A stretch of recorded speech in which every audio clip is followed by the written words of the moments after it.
Still photos and video from the scene almost defy description. A towering wall of water, a mountain of mud and debris engulfing communities along the Nepal-China border, swallowing up people and property in a flash. The BBC's Vita de Hall says search and recovery is underway amid the harshest of conditions. Night vision helicopters were used to search for people and deliver help. Rescue and relief teams are working from bases in Thunche and Nuwakot, two worst hit districts.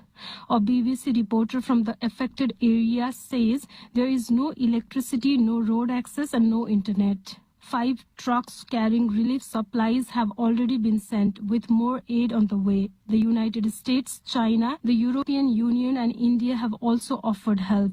The death toll, at least 270. Dozens of Americans are among the more than 1,000 people unaccounted for. Authorities say the collapse of a glacier is to blame for the catastrophe. 25 years after the 9/11 attacks, a military judge has now set a trial date for alleged terrorist mastermind Khalid Sheikh Mohammed. Trial scheduled to begin June 5th of 2028, 18 months later than the January 2027 start that prosecutors had requested. A trial was previously scheduled in 2021, but that was later canceled. Closing argument set to begin in the murder trial of Lindsay Clancy, the Massachusetts mother accused of strangling her 3 young children several years ago. Clancy has pleaded not guilty. Her lawyers argue that she was experiencing postpartum psychosis when she killed the youngsters. Prosecutors contend Clancy planned the killings and understood that her actions were wrong. Testimony concluded in the trial's 5th week. On Wall Street, the Dow futures are down 9 points. NASDAQ futures up 331. More on these stories, townhall.com. Are you carrying more than $10,000 in credit card debt? Do you feel like you're running on a financial treadmill, making payment after payment, month after month, yet never getting ahead? If you're tired of watching your hard-earned money disappear into interest charges, there may be options available to help you take back control of your finances. At Total Financial Freedom, they'll show you what qualified consumers may be able to save through programs designed to help them resolve debt faster than making minimum payments alone. The consultation is free, confidential, and comes with absolutely no obligation. Why spend years, sometimes decades, paying thousands in interest when there may be a better path forward? Total Financial Freedom is a Christian-owned company that has helped thousands of Americans pursue financial freedom for nearly 20 years and is proudly A+ rated and accredited by the Better Business Bureau. Call now and ask how you can receive a complimentary copy of The Debt Dietitian. Stop running in place. Start moving toward financial freedom at 866-844-7344. 866-844-7344. China's foreign minister says his country and the United States need to overcome obstacles between the nations ahead of an expected September summit between Presidents Trump and Xi. Wang Yi met U.S. Ambassador to China David Perdue this week.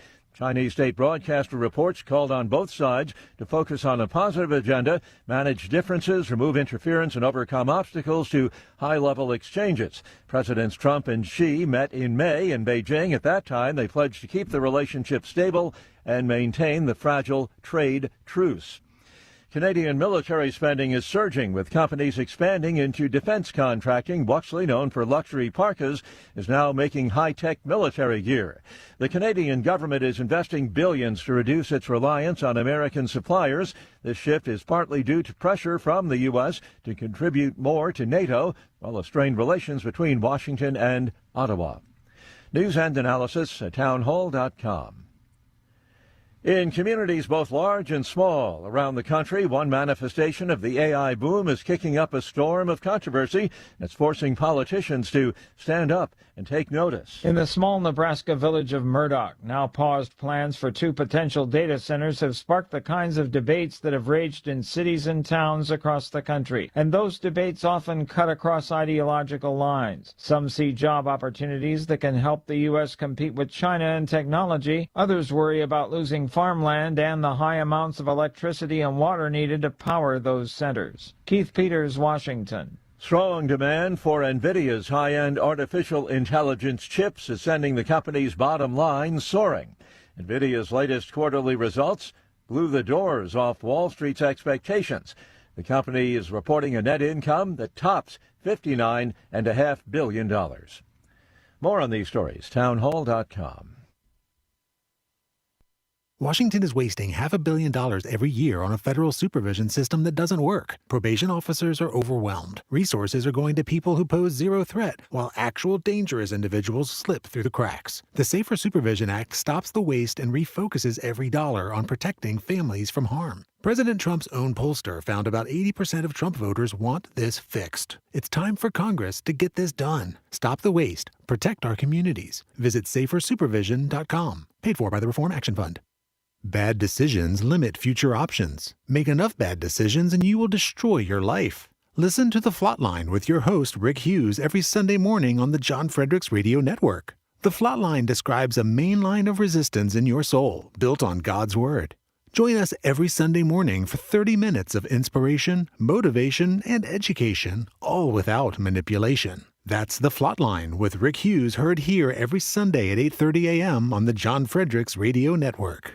Now more than ever, it's imperative to support companies that share our conservative values. That's why I can't be more excited to tell you that I've switched my family to Patriot Mobile. Patriot Mobile is America's only Christian conservative wireless provider. When you switch to Patriot Mobile, you shift your support away from the leftist, woke, progressive agendas of Big Mobile. Patriot Mobile's wireless service works perfectly and seamlessly as you go about your lives with exceptional nationwide coverage that uses the same towers the main carriers use. Patriot Mobile donates a portion of every dollar earned to causes you care about, to organizations that fight for religious freedom, First and Second Amendments, sanctity of life, and the needs of veterans and first responders. Patriot Mobile has plans to fit any budget, along with great discounts for our veterans and first responder heroes, as well as multi-line users. Switching is easy. Just go to patriotmobile.com/Godzilla or call their U.S.-based customer service team, 972-PATRIOT. That's 972-728-7468. Use offer code Godzilla for free activation. The Cats and Cosby Show. It's the top news of the day. People are out there saying, oh, the Iranians are never going to live by it. But let me tell you something. President Trump is going to bomb them again if they screw around. Hopefully they live up to it. And if not, the pounding's coming. We're going to do it again and again and again. The Cats and Cosby Show, weekdays 5 Eastern, 4 Central on the stations of the John Fredericks Media Network. Trump is the toughest president we ever had. Well, he's definitely the best bomber. August 17th. Big changes are coming to the John Fredericks Media Network. John Fredericks, your Godzilla of Truth, starts the day from 6 to 10. Wendy Bell follows from 10 to noon. Rob Carson staying put at noon to 3. Michael Patrick Leahy moves to 3 o'clock, followed by Cats and Cosby at 5. America's new boss for conservative talk is the John Fredericks Media Network. Wagering at its finest, playing at the highest levels, under the highest stakes for more than a decade. This is the world Past the Wire has conquered, bringing you uncompromised thoroughbred authority and elite track data that anchors the game. But the modern wagering landscape is expanding. Every sport, every line, every prop, and every high-leverage future, we decode the metrics across the entire board. From game day spreads to the explosive new frontier of prediction markets and event contracts, we give you intelligence to dominate the modern financial exchanges. Because in the end, it's a battle. You versus the house. You versus the other players. In this arena, we fight with you. We are your ultimate edge. Welcome to the Ultimate Wagering Network. Subscribe to Past the Wire TV and turn on notifications, because when the dust settles, nobody does it better. Saturday morning, 6 on the radio, 11 on JFMN.TV.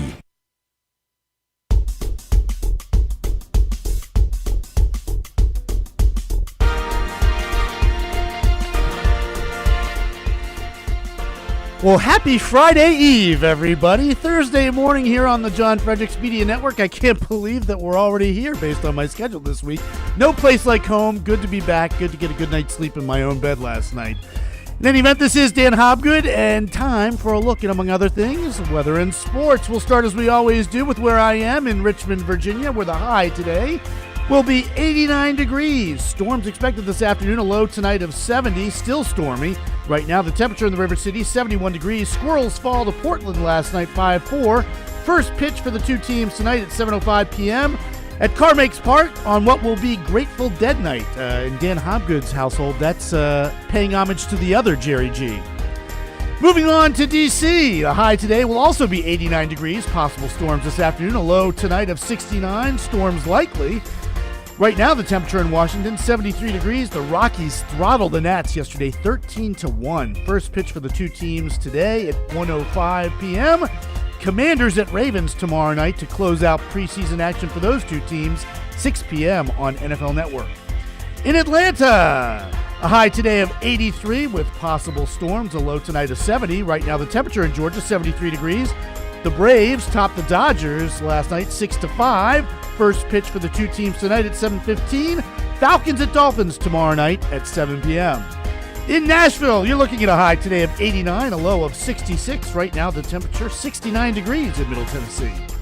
Philadelphia, your high today will be 87. Storms expected this afternoon, a low of 71 this evening. Possible storms still.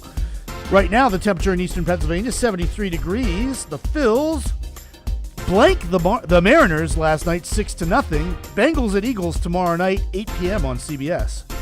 Morgantown, shout out to all yins in West Virginia. A high today of 84, a low of 63 tonight. Right now, the temperature also 63 in wild and wonderful West Virginia. And last but certainly not least in my heart, all of you Yinzers in Pennsylvania, Western Pennsylvania to be specific, we're talking about Pittsburgh. A high today of 83, Heath Miller.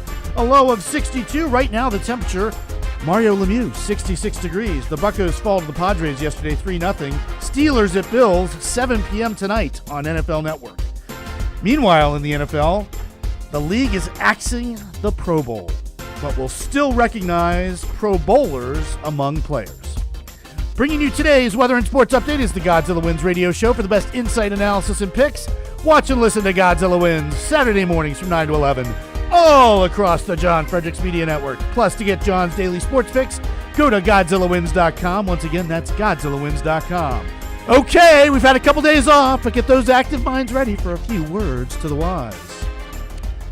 Okay, everybody. Well, in my absence, Michael Coleman set a new record for the quickest morning philosophy lesson on the John Fredericks Media Network. I will not be breaking his land speed record this morning, or probably on any other.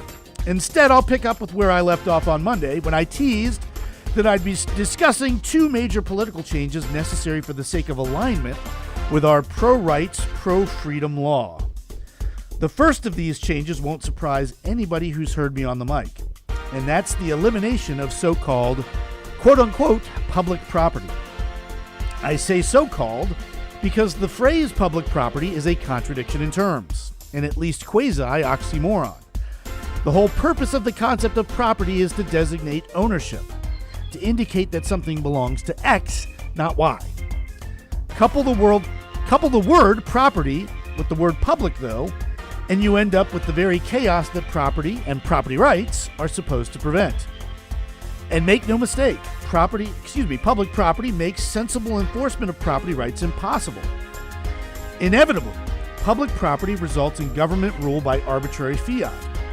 And one of the ways in general that government arbitrarily rules over public property is by taking it off the market, precluding anybody from making a purchase or a sale. This is a rights violation in and of itself. Quite technically, with public property, rights disputes are irresolvable because allegedly everybody has an equal claim to the property. Completely unlike with public property, meanwhile, the way to resolve territorial conflicts in a private property system is quite straightforward, by determining who owns the property. Correspondingly, whoever does thus dictates how it's used, within civil limits naturally. Most troubling, as public property inevitably is government-run, it eviscerates the would-be wall of separation between business and state that we've talked about, whereby the umpire is no longer just calling the game, but also playing in it too, having to engage in self-officiating against interest. And would you be willing to bet that the government will call strikes against itself dispassionately? Yeah, me neither. And if the watchdog is a full-on participant in the system, who's meaningfully watching the watchdog? See the problem? The big problem here? You've surely experienced it in some form or fashion. Furthermore, for as long as government is taxing the populace at the point of a gun, funding government-run so-called quote-unquote public property is a matter of robbing Peter to pay Paul. And that's an absolute no-no, rights-wise. Public property is part and parcel of the totalitarian systems that DSAers idolize and worship. All property becomes government property, and the more quote-unquote public property we have, the closer that we are to being a totalitarian regime. Conversely, the closer we are to a fully private property system, where the only government-run property is actually necessary government property, the closer we are to a rights-sanctifying, rights-respecting, free society. We can pretend otherwise, but that's just it. As we've resolved at this point, that would be the dishonest, unjust, immoral, and unconstitutional thing to do. I think that I'd like to be on the good side of that ledger. Just a reminder, folks, you can catch up on all these reports by going to the John Fredericks Media Network's socials or by following me on Facebook. All of the Dan Hobgood reports are located there in reverse chronological order. Until tomorrow, this has been Dan Hobgood for the John Fredericks Media Network. Outside the Box with the Ox is next, followed by The John Fredericks Show. Stay tuned, everyone.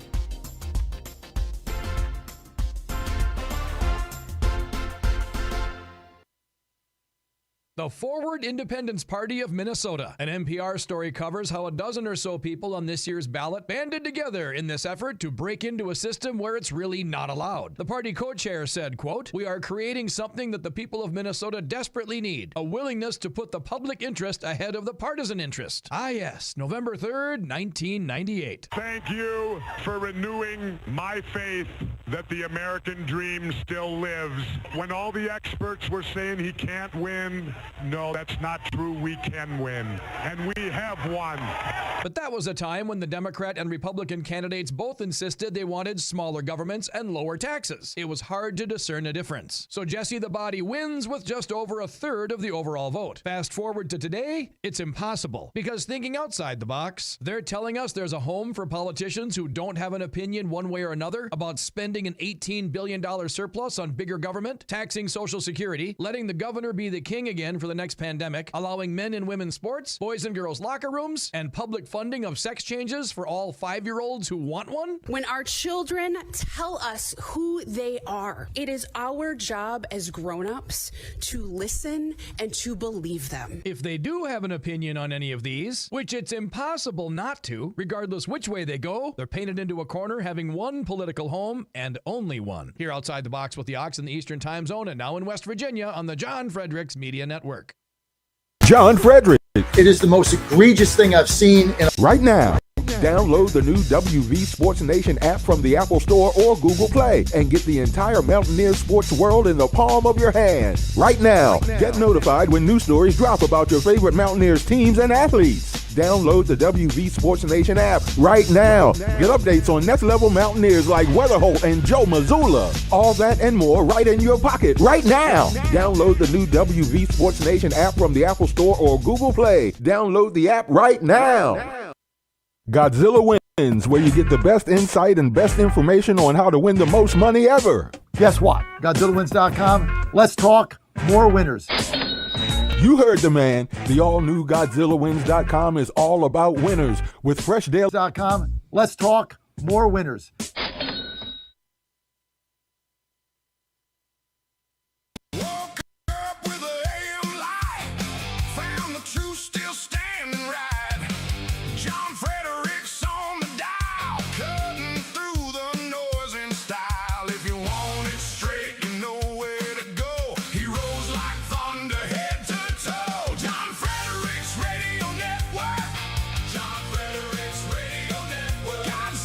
Truth.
Live from the studios of the John Fredericks Media Network, it's The John Fredericks Show. Grab yourself a cup of 1775 coffee, sit back, and get ready for the best 4 hours of talk in the universe. To be part of the show, just call our toll-free number, 888-480-5646. And now, here's the Godzilla of Truth, the Oracle of the Deplorables, the man who tells his players to just keep swinging, John Fredericks.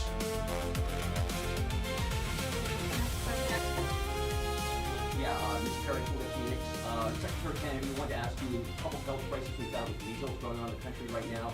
2 people died yesterday in Pennsylvania. Governor Shapiro from Pennsylvania made some comments yesterday, said your actions, the rhetoric coming from the administration are having a negative impact on communities across America, particularly in Pennsylvania.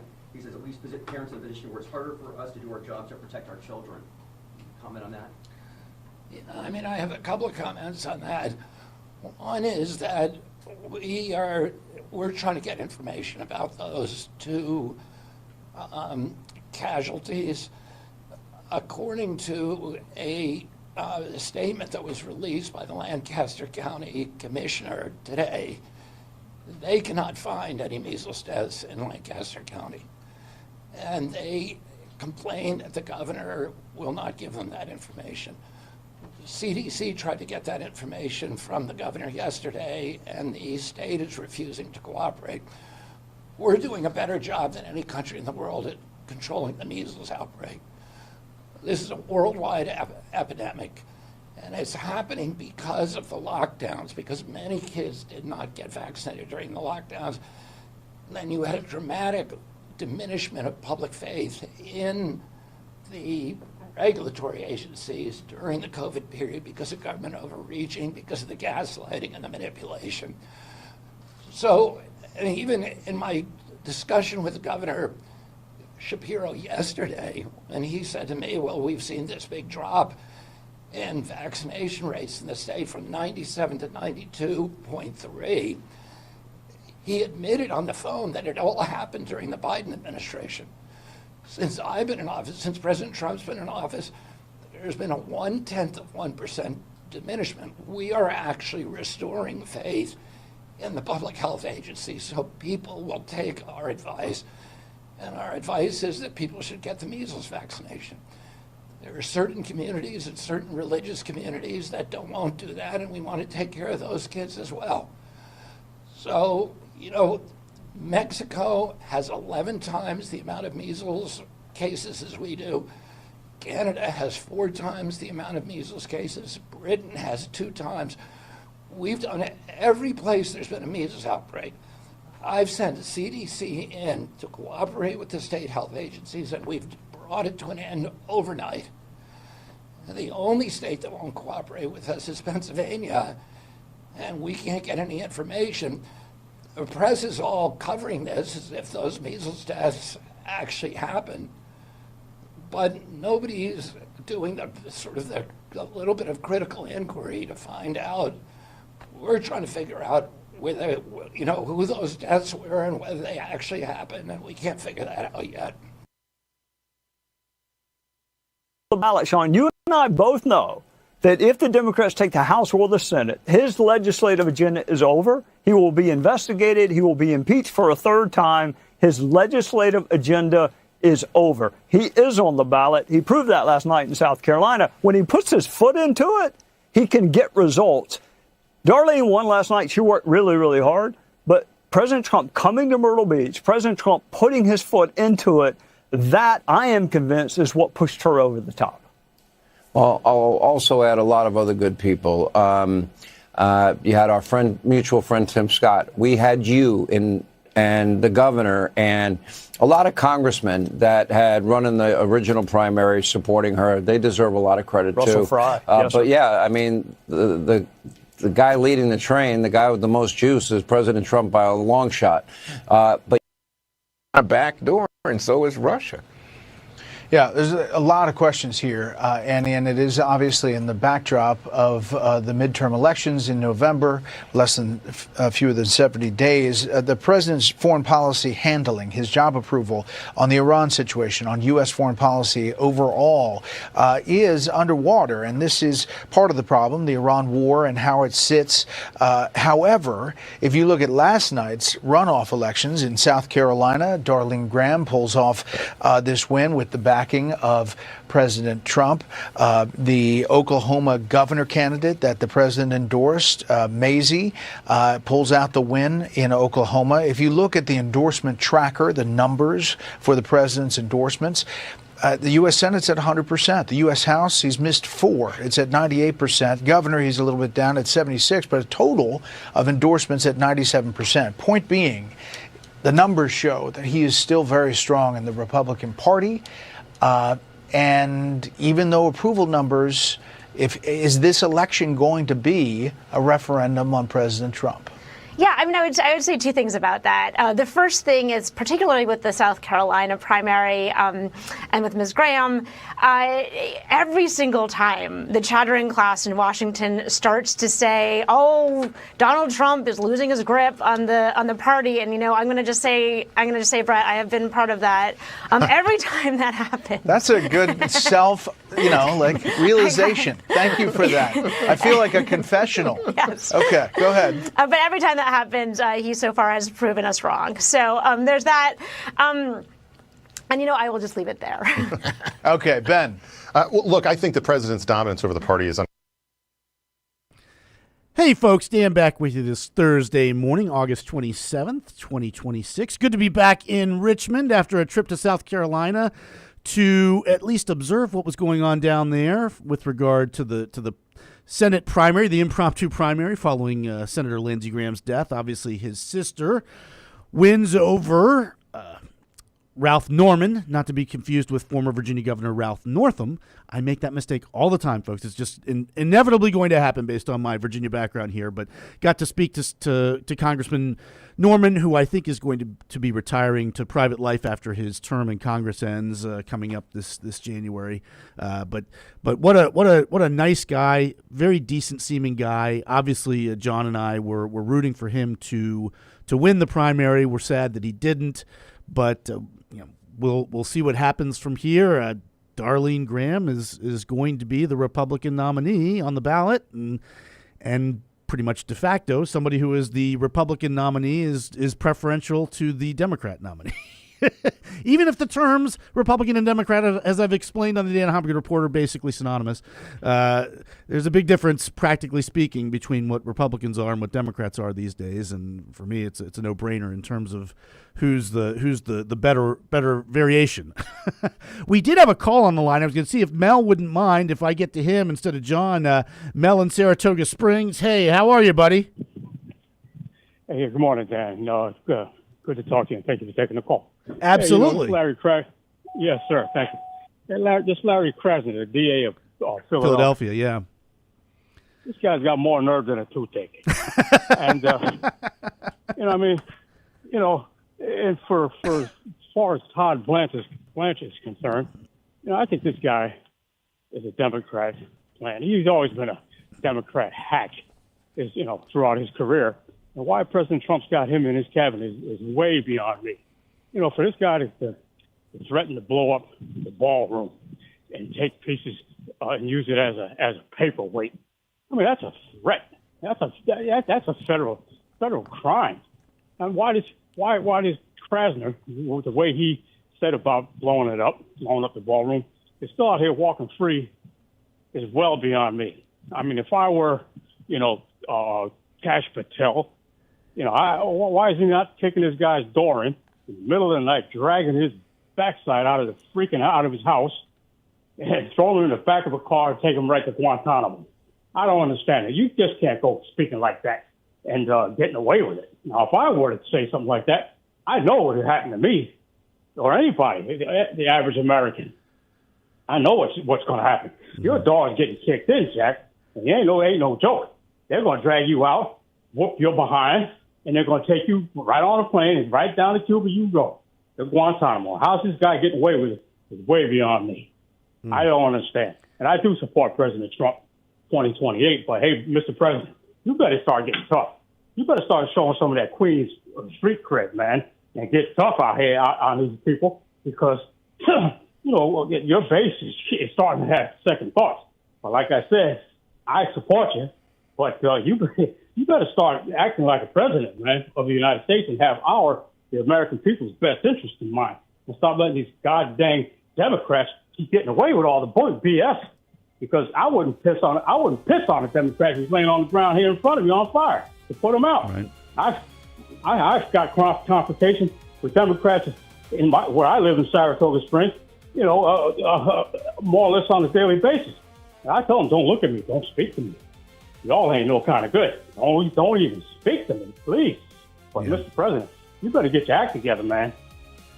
Yeah, Mel, I know that everybody's frustrated. It seems to be a two-tiered way of operating things here. That rules for Democrats versus rules for Republicans, rules for leftists versus rules for those who lean right. But all I can say is I hear you. We got to get to a break here coming up, folks. Almost 6:32 in the morning on this Thursday, August 27th, 2026. I hope that you'll stay with us. Dan, at least on the mic for the time being, for John Fredericks, you're listening to The John Fredericks Show.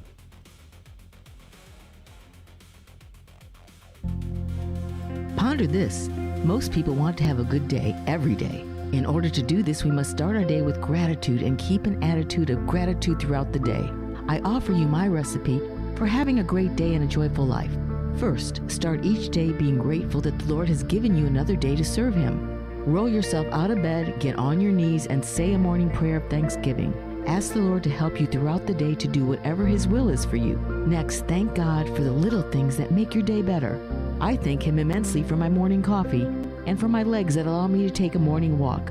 I pray for those who cannot walk because of age, injury, or disability. Throughout the rest of the day, I am grateful for the people God has placed in my life. I thank Him for those who love me, and I pray especially for those who do not love me. Find ways in your day to thank God continually and offer prayers for all those the good Lord has placed in your daily path. I'm Susie Kelly, and I am passionately Catholic.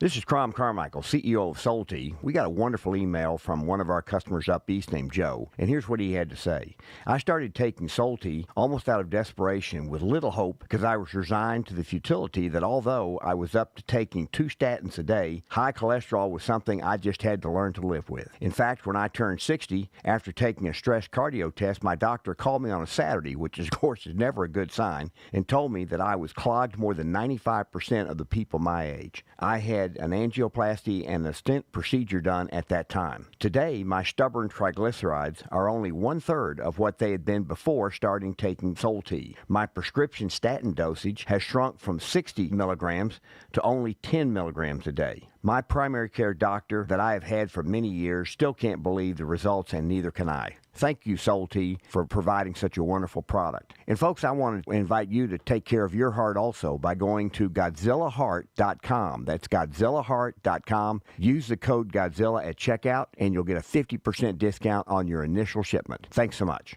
MyPillow's second annual mega sale is finally here. Get our patented premium MyPillows that adjust your exact individual needs to give you the best sleep of your life. When I got MyPillow, I'm asleep almost immediately. I stay asleep at night and I wake up more well-rested in the morning. I guarantee they're going to be the most comfortable pillows you'll ever own. King size only $24.98, queen size only $19.98. Giza Dream bed sheets, the best sheets in history, as low as $29.98. Lux Pier 6-piece towel sets, towels that actually dry you. What a concept. Now only $39.98. And our made in the USA mattresses and mattress toppers as low as $99.98.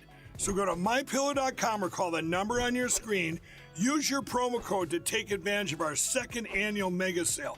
Plus free shipping options available when you order today. So don't delay, order now. In 2008, the amount of concentrated time people could spend on a task without becoming distracted off. Trying to get our 2 boys ready to carry them to the golf tournament for practice, right? 12 cats live across the road. Our door's open. Screen's broke. We need to get a new screen door, but the screen's broke. So you can come in through the screen, but you can't get back out of it. I turn and look, there's a little kitty cat in our kitchen.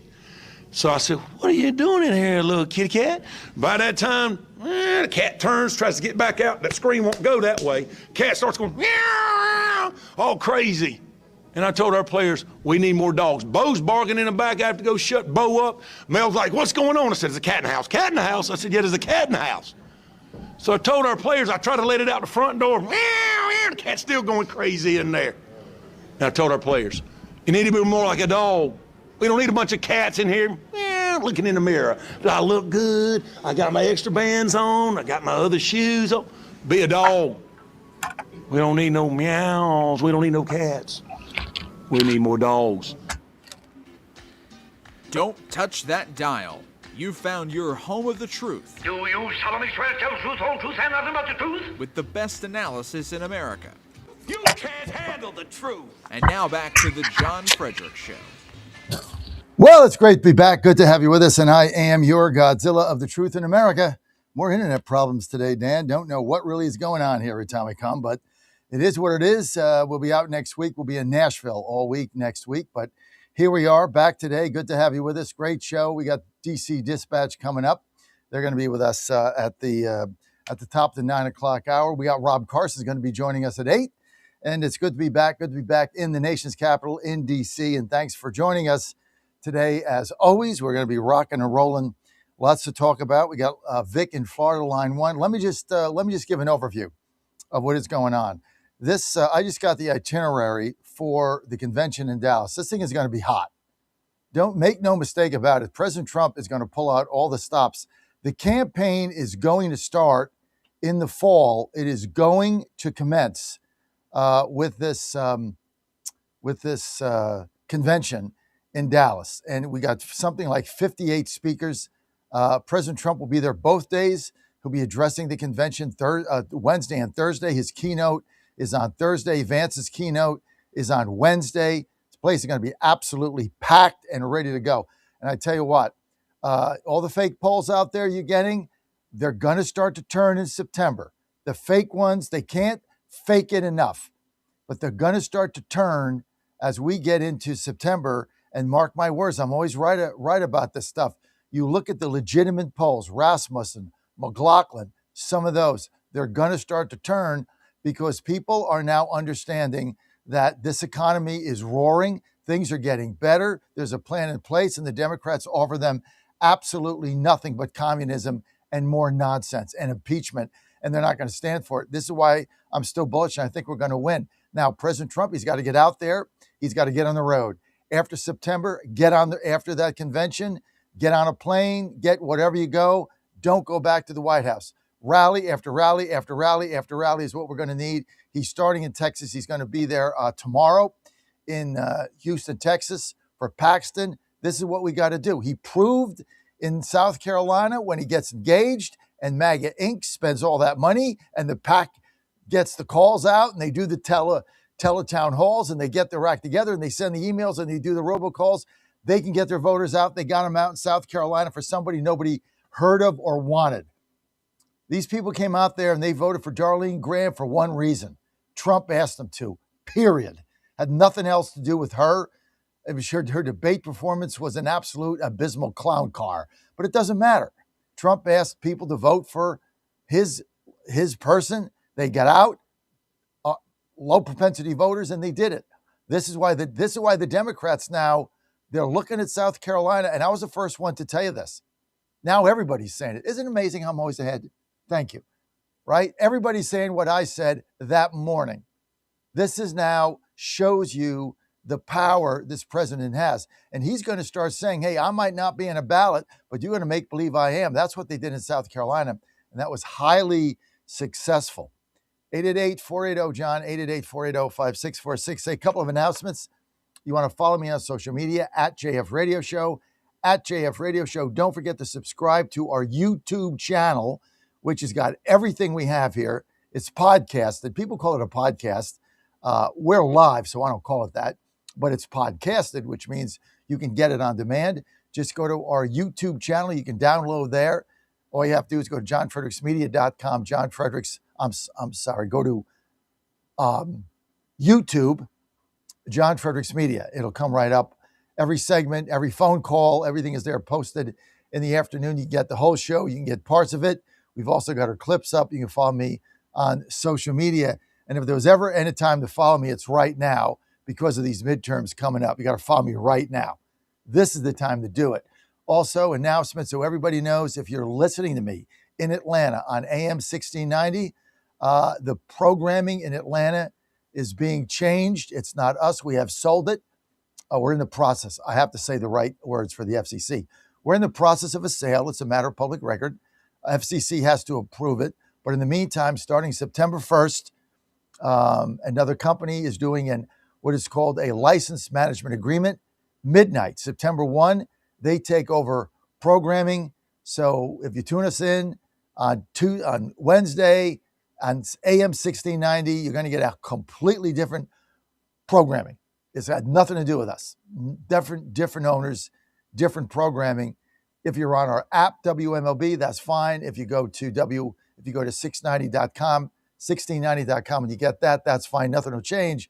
But if you're on terrestrial radio right now, go ahead and download our app, whether it's the WMLB app, or just go to John Fredericks Radio and download the main app, or download the TV app, jfmn.tv. Lots of ways to find us. But you will not get any of our programming on AM 1690 in Atlanta starting on midnight, September 1st.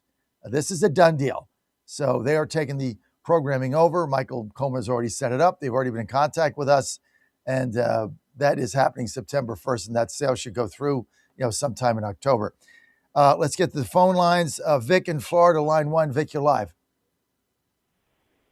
Good morning, John. John, it's no wonder that you have President Trump's ear, because you are the Pied Piper of MAGA. No doubt about it, John. Thank you. And I want to thank you and thank Dan for highlighting the evil of Pennsylvania Governor Josh Shapiro. He did a couple of things this week, very evil things. I think he wants to be the next Fauci. Maybe if God answers our prayers, they'll both be in a jail cell together. That would be interesting. With a camera on them 24/7. You know what I mean, John? Yep. Anyway, getting back to what Josh Shapiro did, he's trying to get extraordinary powers in the executive office of the governor so he can do all the things that were done during COVID. Shut down schools, go onto private property, arrest people for speaking the truth, and all that kind of stuff. He really wants to do these things. Hard to believe, but he's trying to do it. And also, he got caught by Bobby Kennedy. Josh Shapiro is trying to claim that a couple of people in Pennsylvania passed away, died from measles. He's trying to excite some kind of a scare. Josh Shapiro is a very evil guy, and I want to thank you for highlighting his evil behavior. God bless you, John. God bless Dan. God bless the program, and God bless America. Thank you, John. Take care. Vic, thank you. And we've got a couple clips on that, but I'm saving them for the Pennsylvania Posse on Monday, Dan. So be sure and save the 826 Gravy, and don't delete that file, because I've got them for Pennsylvania Posse. But Shapiro's a liar, and he wants to get all these executive powers, and he wants to say, hey, if I'm president, this is what I'm going to do. And basically he wants, it's like in the United Kingdom, if you say something they don't like, they're going to simply knock on your door, handcuff you, and put you in jail. I mean, this is where the Democrats and the communists are going. And if you don't believe this, you live under a rock. This is what they do. As soon as they take over, they clamp down on your speech. This is what the Marxists do. And so Shapiro's already tipping his hand, and he's trying to do this now so he can run for president and say, see, I did this as a governor. Vote for me, and I'll do it to all the MAGA people. I'll shut everybody down. I'll put them in jail. I'll have internment camps. I mean, you think this is a joke? You got a jihadist, you got a Muslim jihadist running for Senate in Michigan that basically is there because of October 7th. That's why he ran. I mean, people got to understand this. And all this is getting out. The summer's been this silly season. You got all these fake polls. Democrats are going to win 50 seats. None of this is going to happen, folks. And I'm going to be in Dallas. We got a Radio Row. We got a box there. We're going to be full force. We're going gangbusters in Dallas because that, to me, is going to be the starting point of this campaign. And Trump is going to get on the road. And he's going to turn the corner. And when we start doing this, and we start getting our people out, and we engage our Trump voters, they're not going to vote for the communists. Now, the blue states, they'll win their share of seats. But I believe we're going to hold the House. It's going to be slim, but it doesn't matter. I don't care if we hold it by a seat. Tell them I care. We're going to hold the House, and we're going to win the Senate. I don't think we're going to lose one seat in the Senate other than the North Carolina seat is likely to flip. Who cares? Tillis sucked anyway. Better, it doesn't matter who's in there. He was a problem. Whatley's far behind. They'll probably flip that. But now we got a shot now in New Hampshire. A new poll, a new fake poll. Hey, when the fake polls are showing us tied, add 10. You got Sununu is now up in New Hampshire. Sununu could win this seat. So we got that. We got Michelle Tafoya can be competitive. I would be shocked if she pulled the upset in Minnesota. Tiffany's going to get elected governor of Wisconsin. We got so many good things here. The doom and the gloom and the crying and the whining and the clickbaiters and the Mark Shorts. I had 15 clips of Mark Short blasting Trump. Shut up. You know what? Go away. Mark Short, right? You were like Pence's guy. Where's Pence now?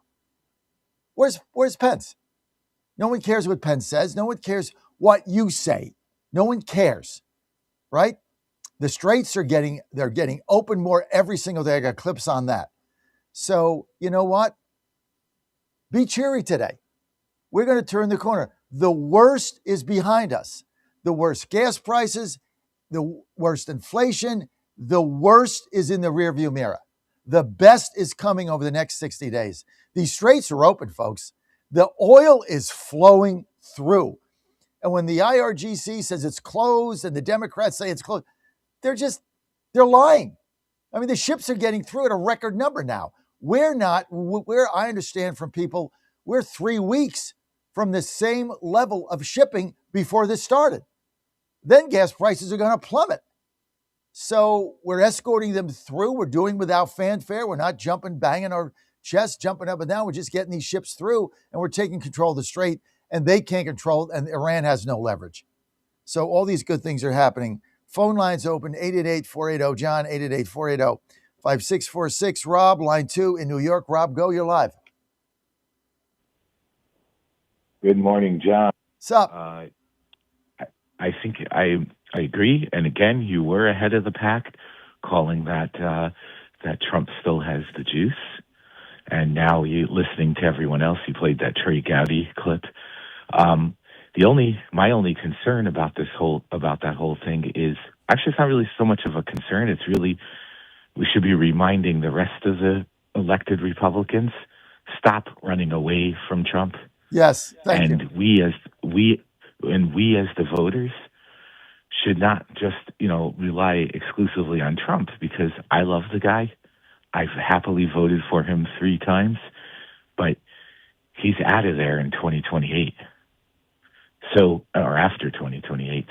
So what I'm saying is we have to start thinking who picks up the mantle. I mean, obviously we got to focus on 2026. I mean, I'm listening to all this nonsense of people trying to figure out 2028. I'm like, hey guys, 2026 first, control of the House, so that we don't get a clown show of impeachments every day. And by the way, I know we talked about the other day with Hakeem Jeffries and Jared Kushner. What if that was done intentionally? Because and what I mean by that is so many people took the bait. And what did Hakeem do? He came out and boldly started talking about how they're going to use lawfare and impeachments. So if I'm a Republican, I'm looking at that saying, well, I don't want that crap. I better vote for the GOP, even if I have to hold my nose, because I don't want 2 years of that nonsense. We'll never get anything done. Interesting perspective. We didn't count it out. I'm not sure if it was done on purpose or they just lucked into it, or Hakeem Jeffries took the bait. He definitely took the bait on it. But I mean, we played that clip. We played that now 2 times in 2 days. You can't get enough of it because he basically told you exactly what he's going to do: impeach everybody, try to put everybody in jail. That's what they're going to do. And so nothing will get done. There'll be no affordability. It's all baloney. They don't have a plan. They don't have anything. They have nothing but communists, Marxists, and jihadists running around trying to take over their party. These people are bankrupt of ideas. They're bereft of anything meaningful. They have no policies. All they do is hate Trump, derangement syndrome, and they're going to lock people up. I mean, that's their plan. Save our democracy, whatever the hell that means, right? Save our democracy. And yet they run around calling Trump a Nazi, a dictator, a fascist. None of that's true about him. But we have the evidence. I mean, you have those Grabian files, clips, that is. Just play them. Everybody should see that because that's not Trump. Trump's not talking about locking anybody up. Yeah, he did that with Hillary in 2016. But when was the last time you heard Trump say he wants to lock someone up? Look, he's when was the last time you heard him say that he wants to sign? He's focused on getting things done. Look, it is August 27th. The convention is the 10th. That's 2 weeks. Convention in Dallas is in 2 weeks. This is all going to be behind us. All this nonsense, all this hand-wringing, all this clickbait, all this doom and gloom, all this war room, and Alex Jones and Mark Short and Megyn Kelly and Tucker Carlson and this one and that one. All of it's gone. Barris, all these people. It's all gone on September 10th and 11th. And when we ship out of Dallas, this whole nonsense is going to be behind us. Let me just tell people here. The Strait of Hormuz is open. Ships are getting through. They are 3 weeks from the same level as before the conflict. 3 weeks. And Iran has no presence there to do anything. They have no army. They have no navy. They have no boats. They have nothing. They can't stop anything we do. And they're getting strangled economically. And inflation is approaching the Weimar Republic. And there's no food. And there's no gas. And they're running out of water. What do you think is going to happen? What do you think is going to happen here? You think this regime is going to survive? This thing is going to collapse. And then once again, Trump will have taken out a country that has been killing Americans for 50 years and nobody had the balls to do a damn thing about it but him. And he's going to be, Republicans are going to win as a result of this. And I've said this 100 times, I'm going to say it again. When gas prices are $2.25, what on earth are the Democrats going to run on in October? You tell me. Mandami? State-run grocery stores? What are they going to run on? I don't get it. Oh, we're being mean to Canada. No, Canada's mean to us. This is the fake news. Oh, Canada's an ally. John, Canada's an ally. We shouldn't be treating our allies this way. Well, then take the tariffs off our ability to export goods into Canada. Take your tariffs off. Our tariffs are just retaliation for theirs. That's all it is. We didn't start this trade war. Trump started a trade war with Canada. No, he didn't. He said it's going to be reciprocal. You go to zero, I'll go to zero. You're at 25%. Tell you what, I'll go to 50%. But this is not a friend. Look, they're playing footsie with China. Right? Hadn't been for us, there'd be no Canada. So let's just stop the nonsense here. All they got to do is get rid of their tariffs and we'll get rid of ours. That's it. That's how easy it is. You're a Canadian, you want to buy a United States vehicle, you got to pay a 25% tariff. The $40,000 car goes to $50,000. Well, you're not going to buy it. So we can't sell our cars there. We can't sell our dairy there. We can't sell our wine there. We can't sell our liquor there. We can't sell our whiskey there. We can't sell our beer there. We can't sell our lumber there because of the tariffs. So we can sell nothing, but they dump it in here for their jobs, for their people's jobs. And we say, well, let's just buy it. And then we can't reciprocate. No, this is not Canada first. This is America first. All they got to do is get rid of their tariffs. See, they don't want to do it. You know why? They're protecting their jobs like they should. Carney's doing what he should do, protecting Canada jobs. Well, guess what? Party's over. Now you're going to have to figure it out without us basically helping you run your economy. And the conservatives in Canada are a joke. It's worse than our Republicans here. There's no opposition. They have no counter narrative. They have nothing. So they let these liberals up there run amok. And we got to start getting tough. The fake news is going to lie to you about Canada, just like they're lying to you about Iran. You've still got these guys going on TV saying the strait is closed. These are Democratic officials. They get intel. They're just lying to you right through the TV. They don't care as long as they get power. Look at this fiasco that's going on that I did my TikTok on yesterday in Alaska. You got this guy, Dan J. Sullivan, tries to run as a Republican. This guy gave money. This guy was a Democrat. This guy gave money to Mary Peralta. He gave donations to Democrats. Then he registers as a Republican because he got the same name to try to confuse voters and siphon votes off of the real Daniel S. Sullivan, the incumbent Republican senator. The thing is a facade. The Democrats funded him, got him on the ballot. Then the Board of Elections in Alaska kicked him off and said, "No, you're not. We're kicking you off the ballot because your campaign is a phony. It's a fake. It's to confuse voters." Then, of course, a judge, they file 20 million lawsuits in some court, some judge somewhere, then reinstates him. And it's a jungle primary, so he's on the ballot with two other people. So people get confused. They vote for the other Sullivan instead of the real Sullivan. Maybe it's a 2%, and that helps Mary Peralta, the Democrat there. This is what the Democrats do. They fight. They got bazookas, they got guns, they got tanks, and we just want to go play nice and be, let's be nice. I want to win. You want to win, you got to get tough. No patty cake, no pillow fight. You want to win, you got to get tough. And these idiot Republicans running away from Trump, what the hell's that going to get you? Only shot that you got to win is by embracing America First, MAGA, and what Trump has done, and to get your voters out. You want to run away from them? They're going to show up, dude, and you're going to lose. That's how stupid you are. John Fredericks Media Network, Truck the Truth across America. Stay with us.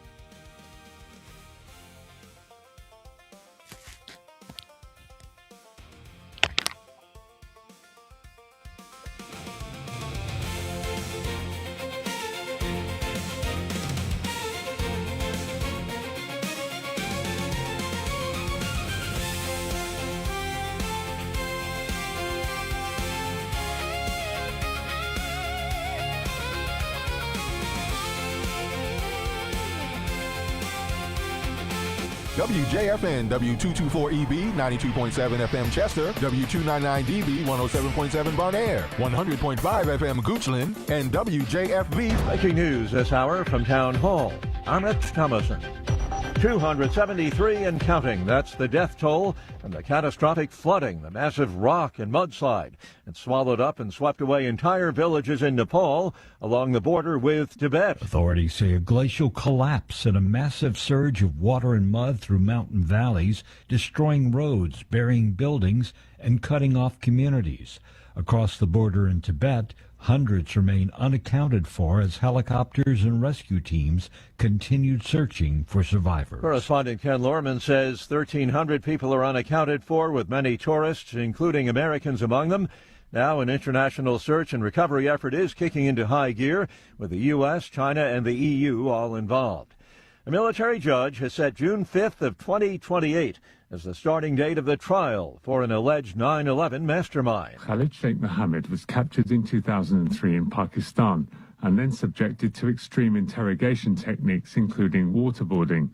He was transferred to the U.S. naval base at Guantanamo Bay in 2006. Khalid Sheikh Mohammed is accused of directing the plot to crash hijacked airliners into sites including the World Trade Center on September the 11th, 2001, in the biggest terror attack ever to take place on American soil, which killed nearly 3,000 people. The BBC's Warren Bull says a trial had previously been scheduled back in 2021, but that was later canceled.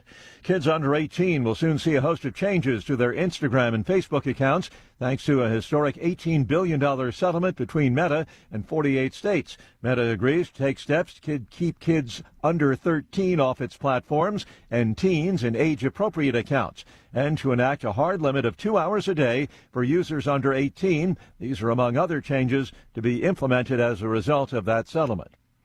Townhall.com.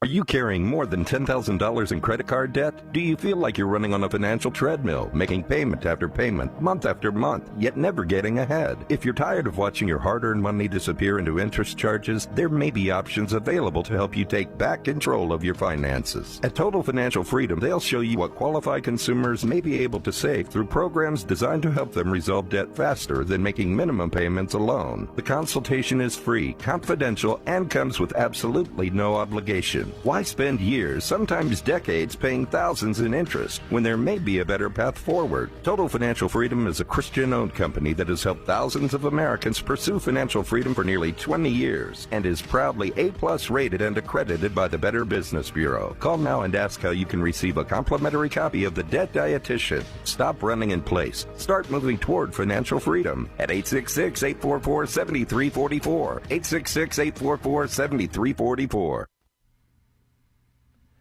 The U.S. spy chief has been on a secretive trip abroad. CIA Director John Ratcliffe has made a rare visit to Russia. The Kremlin says he held talks in Moscow with intelligence counterparts. Spokesman Dmitry Peskov says Ratcliffe did not meet with Vladimir Putin, but says the Russian president was immediately informed of everything, though he refused to say what was discussed. The trip comes at a time of strained relations over Russia's war in Ukraine. And Moscow has a partnership with Iran, which has provided it with Shahed drones. President Trump played down the significance of Ratcliffe's visit, calling it semi-routine. I'm Ben Thomas. Regional powers are seeking an off-ramp from the Iran war as another tanker attack is reported in the Strait of Hormuz. The UK Maritime Trade Organization says that another oil tanker has been hit by an unknown projectile in the strategic waterway. News and analysis, townhall.com. We knew her as a country music superstar, a shining presence on the big screen, and a very astute businesswoman. But there was another side of Dolly Parton, and correspondent Jason Walker tells us about it. The Library of Congress calls Parton a titan of children's literacy for the millions of free books she provided every month through her Imagination Library. She also gave $1 million to Vanderbilt University's Medical Center to help develop Moderna's COVID-19 vaccine. She purchased an entire Nashville mall to support the surrounding black neighborhood. Some estimates say Dolly Parton gave away at least $200 million. Jason Walker reporting. On Wall Street, the Dow futures are down 39 points, while the NASDAQ futures are up 303 points. More on these stories, townhall.com.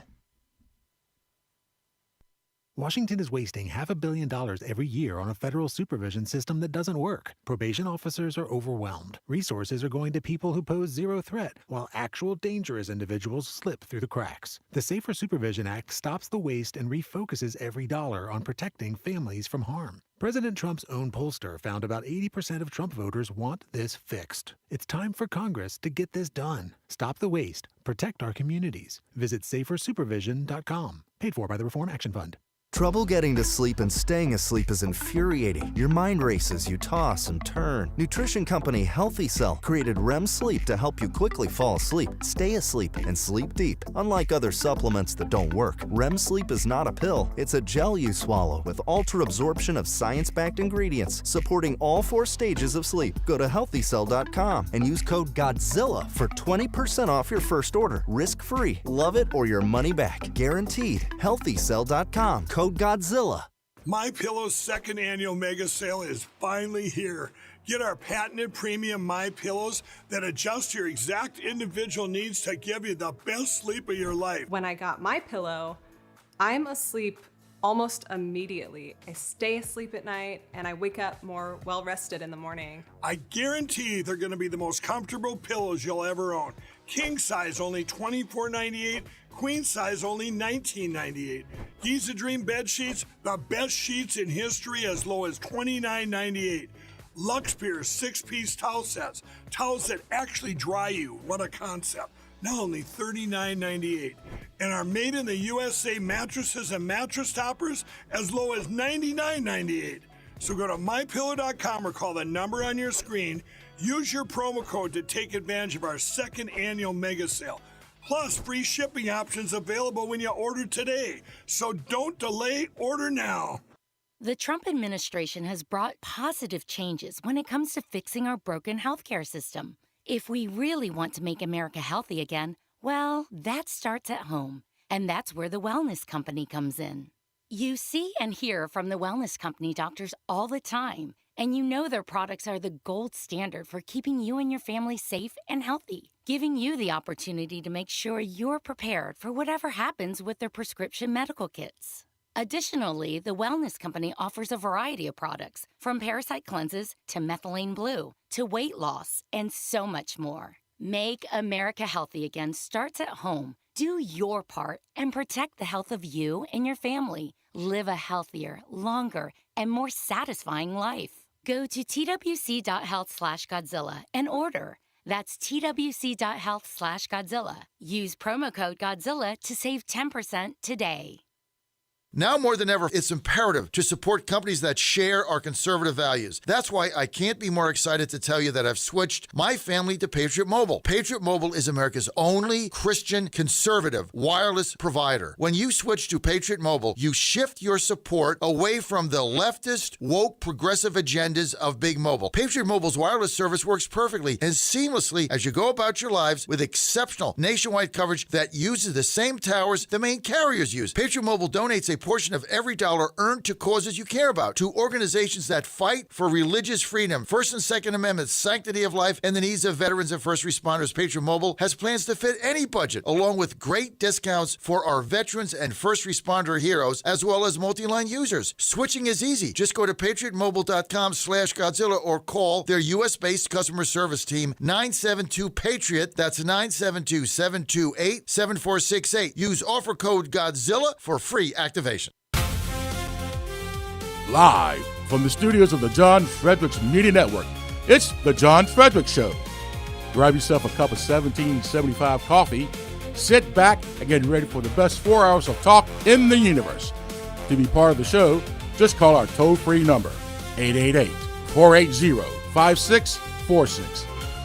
And now, here's the Godzilla of Truth, the Oracle of the Deplorables, the man Jack Nicholson knows can handle the truth, John Fredericks. Oh, it's great to be back on the John Fredericks Media Network. Got some camera issues, fix that in a minute. And good to have you with us. I am your Godzilla of the Truth in America, your Oracle of the Deplorables.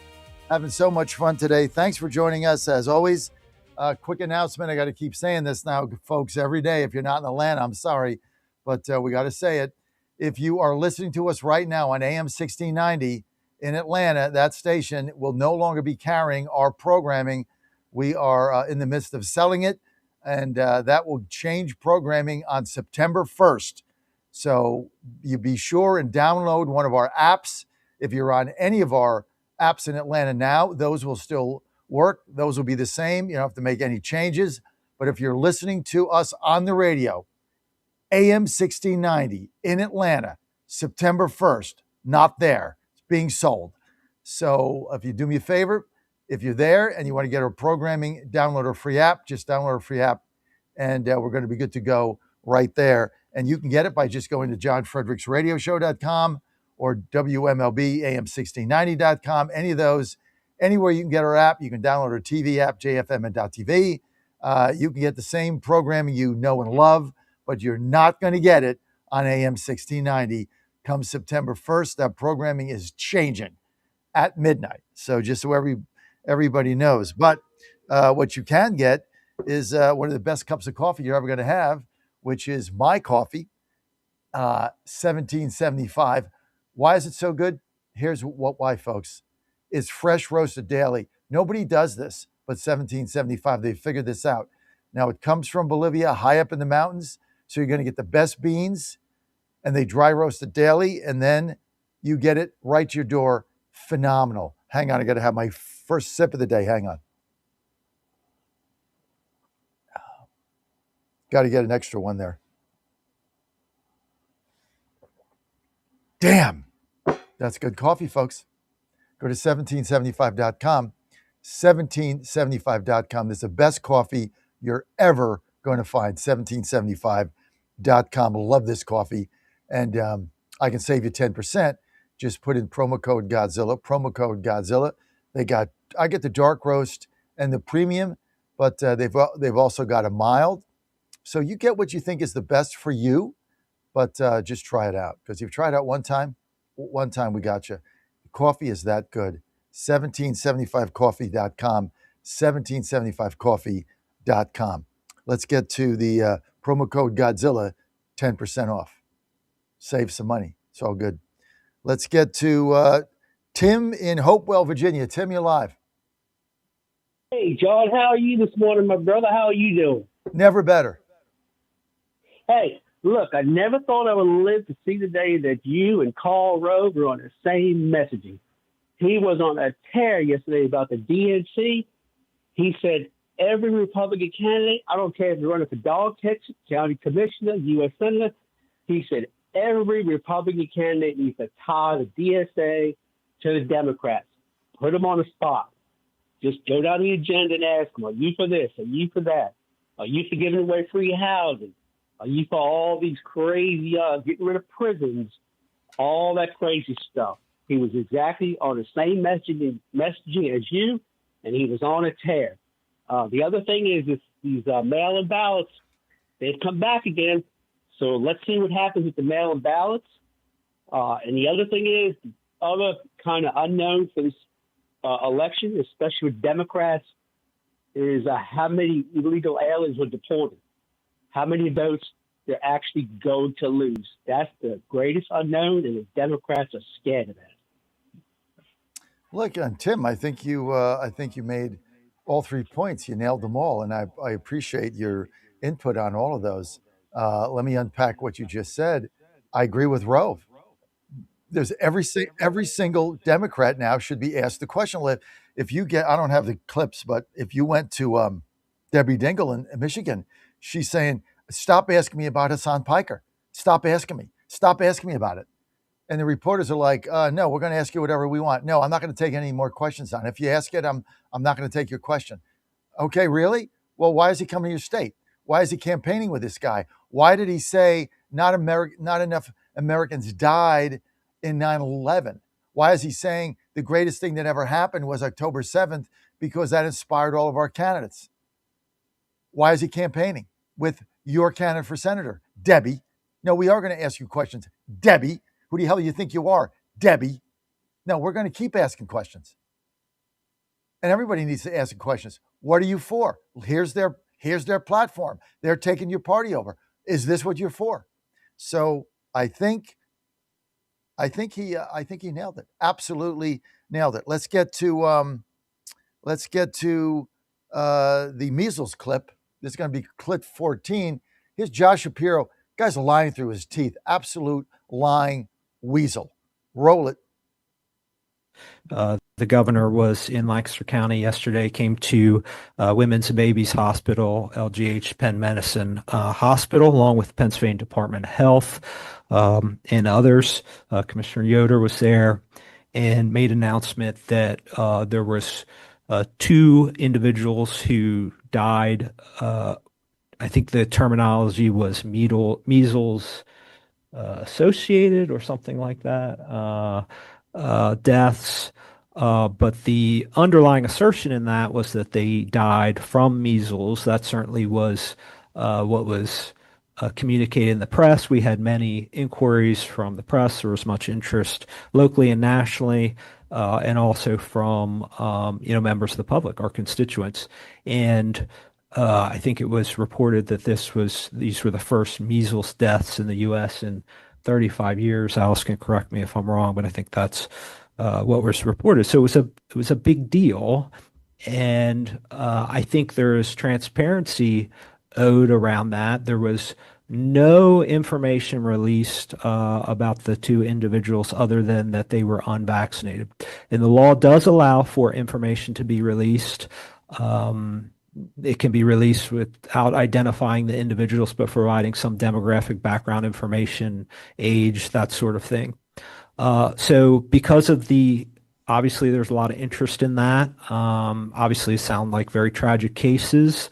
I reached out to the coroner's office. Now, under the law, anyone who dies of a communicable disease in Lancaster County, that means measles in this case, that would have to be reported to the coroner's office.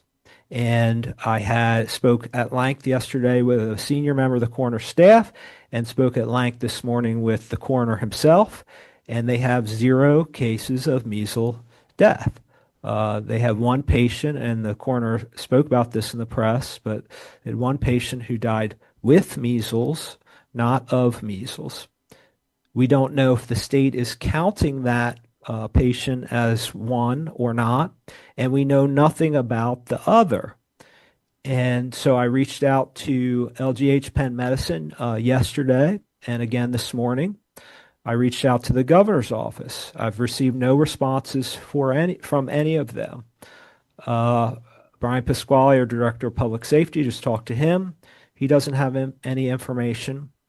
So I think that it is totally fair when a governor comes to the county and makes an announcement such as this, and there's huge media interest, to provide some transparency around this. And I think it is also, if we were in a functioning system, you would have many journalists, rather than just sort of repeating uncritically the line that there were 2 deaths from Lancaster County, they would ask for some corroborating information. And I'm open to of course, I'm open to the idea that this did in fact happen, and perhaps someone, as the coroner has said, there's a possibility that someone contracted measles here and passed away outside the county, and it was reported to another county coroner. I think that's an unlikely probability. There's also some other unlikely possible scenarios. But if those are the cases, it's incumbent upon the people who had the press conference to relay that information. It is obviously a huge story. Okay. So Shapiro lies. See, this is beyond a lie. This is beyond a campaign lie. This is the governor of Pennsylvania running for president. And he's fear-mongering. So he's telling people, oh, we got these deaths in Lancaster County because the people got measles, they're not vaccinated, they're dying. Well, then Lancaster County says, well, nobody died. And one person had measles. You know what that was like? That was like when hospitals were getting money. If people died from COVID, they got like $7,000. So if you died from anything and you had COVID, they put it down as a COVID death. That's why the deaths of COVID were dramatically inflated, because at the end of the day, it was the same as a very bad flu, and everybody knows it. So this guy should be held accountable. And we're going to go over this Monday again with the posse. This thing, to me, this is beyond lying on the campaign trail about something you're going to do. This is inciting public fear in order to trash the Trump administration and Bobby Kennedy. Here's Bobby Kennedy firing back. Go. We're trying to get information about those 2 casualties. According to a statement that was released by the Lancaster County Commissioner today, they cannot find any measles deaths in Lancaster County. and they complain that the governor will not give them that information. The CDC tried to get that information from the governor yesterday, and the state is refusing to cooperate.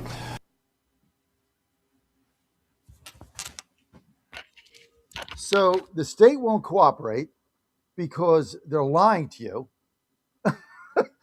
They're saying people have died of measles, yet they have no record of anybody dying of measles. And yet, so what is the governor doing? The governor is inciting fear. It's like yelling fire in a movie theater and there's a stampede and somebody gets run over and it's hurt. There's no fire and there's no measles and there's no record of it. Yet he just goes on TV and lies. Do you understand these people, folks? Do you understand what we're fighting here? They will do anything to win this election. They will trash anything. They will lie to you. They will put your life at risk. They don't care. Their thirst for power, their lust for power is obscene. Absolutely horrific and obscene. So let me just be square here. You're going to have to fight fire with fire.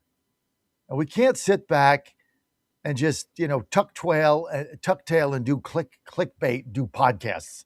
That ain't going to do crap, okay? We're going to have to get out there every day and fight like you and I are here and get the truth to people. And I'm telling you, we are going to turn the corner, because when you get Bobby Kennedy, this guy, his level of credibility with the American people is probably the highest of any cabinet secretary. The guy has never spun anything. He just gives you the facts. Basically, what he has said here is Shapiro's a lying piece of crap. He's a lying turd ball. There are no measles deaths in Lancaster County. None have been reported. One person died and had measles. He didn't die because of measles. He had measles.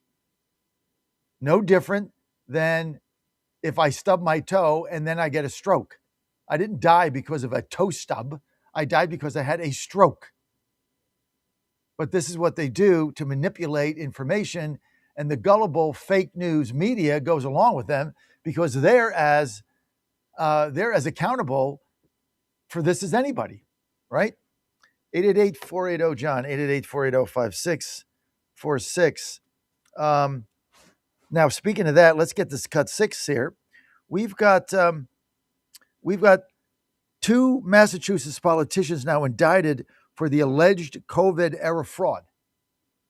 Of course, this is not reported in any of the news. If it was 2 Republicans, it would be headlines on CNN every 15 seconds. It would scroll across the chyron for 90 days.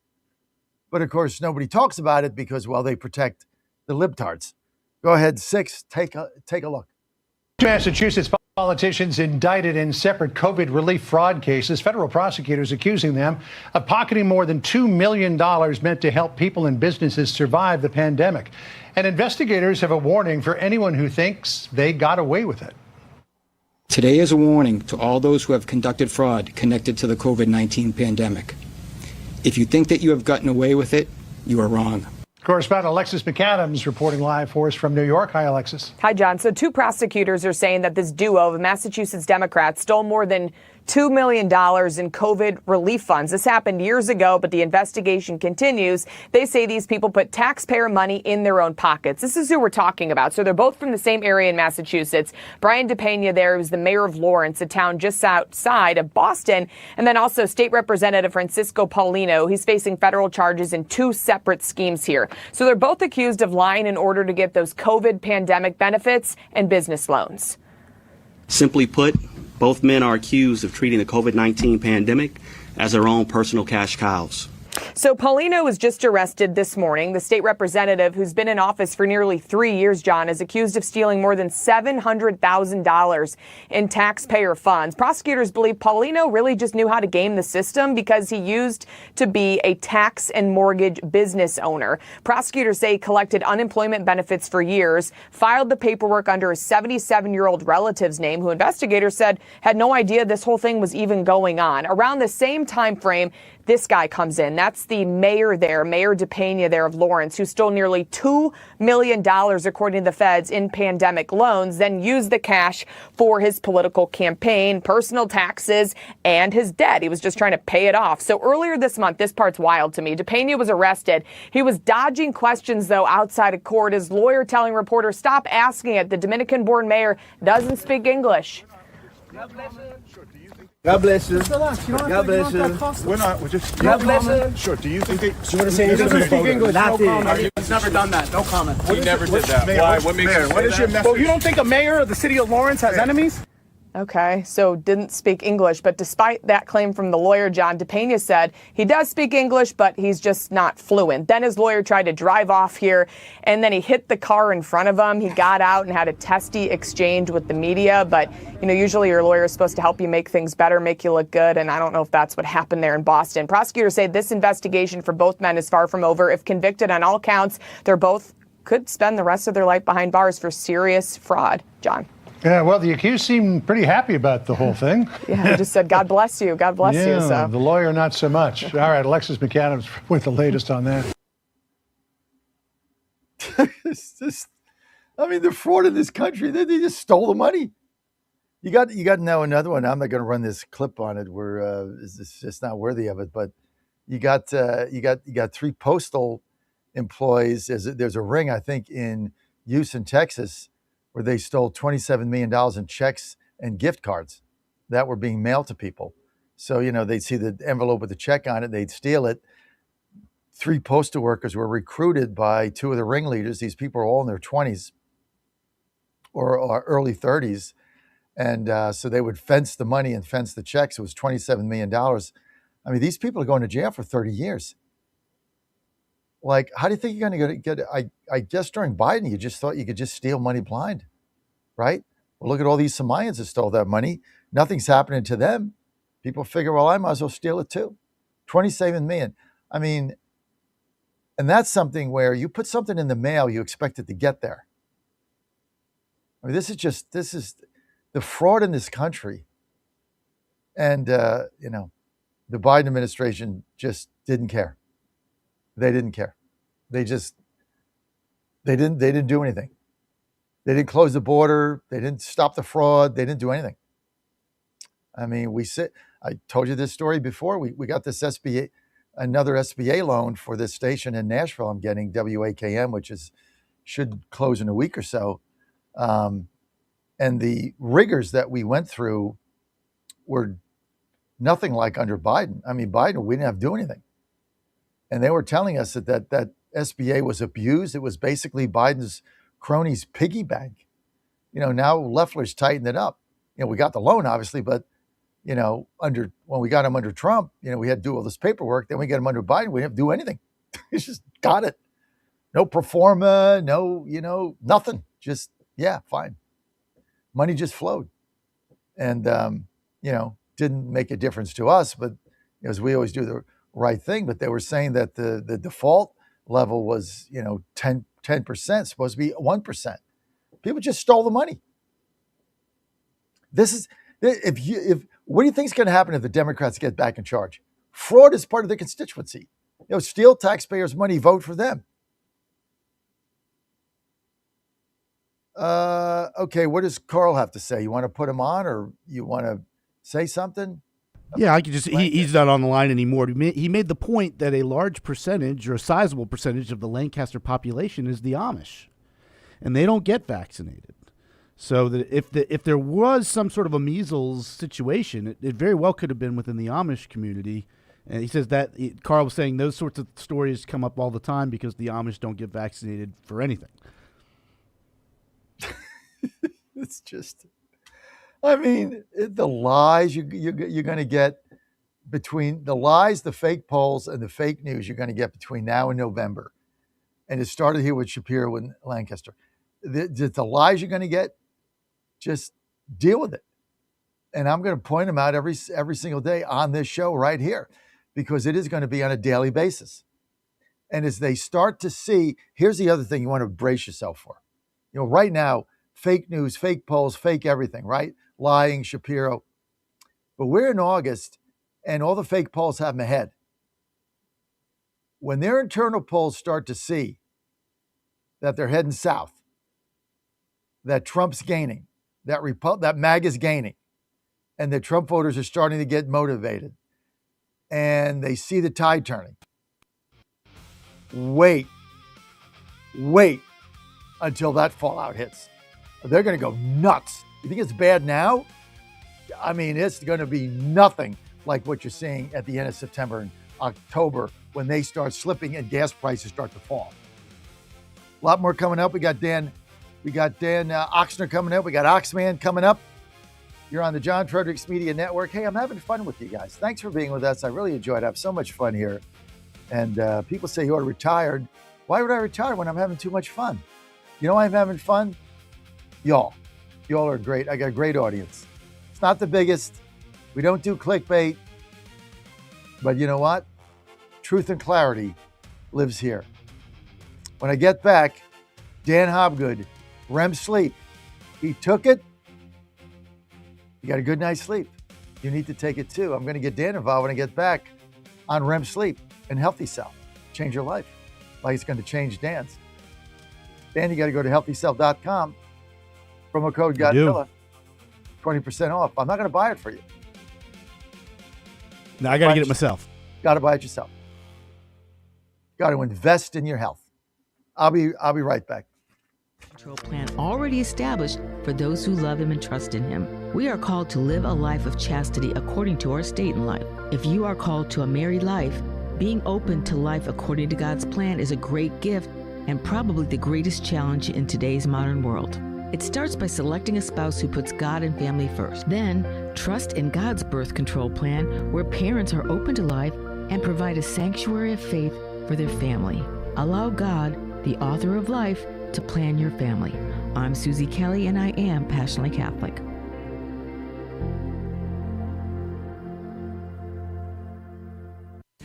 Wagering at its finest, playing at the highest levels, under the highest stakes for more than a decade. This is the world Past the Wire has conquered, bringing you uncompromised thoroughbred authority and elite track data that anchors the game. But the modern wagering landscape is expanding. Every sport, every line, every prop, and every high-leverage future, we decode the metrics across the entire board. From game day spreads to the explosive new frontier of prediction markets and event contracts, we give you intelligence to dominate the modern financial exchanges. Because in the end, it's a battle. You versus the house. You versus the other players. In this arena, we fight with you. We are your ultimate edge. Welcome to the Ultimate Wagering Network. Subscribe to Past the Wire TV and turn on notifications, because when the dust settles, nobody does it better. Saturday morning, 6 on the radio, 11 on JFMN.TV. The Trump administration has brought positive changes when it comes to fixing our broken healthcare system. If we really want to make America healthy again, well, that starts at home. And that's where the Wellness Company comes in.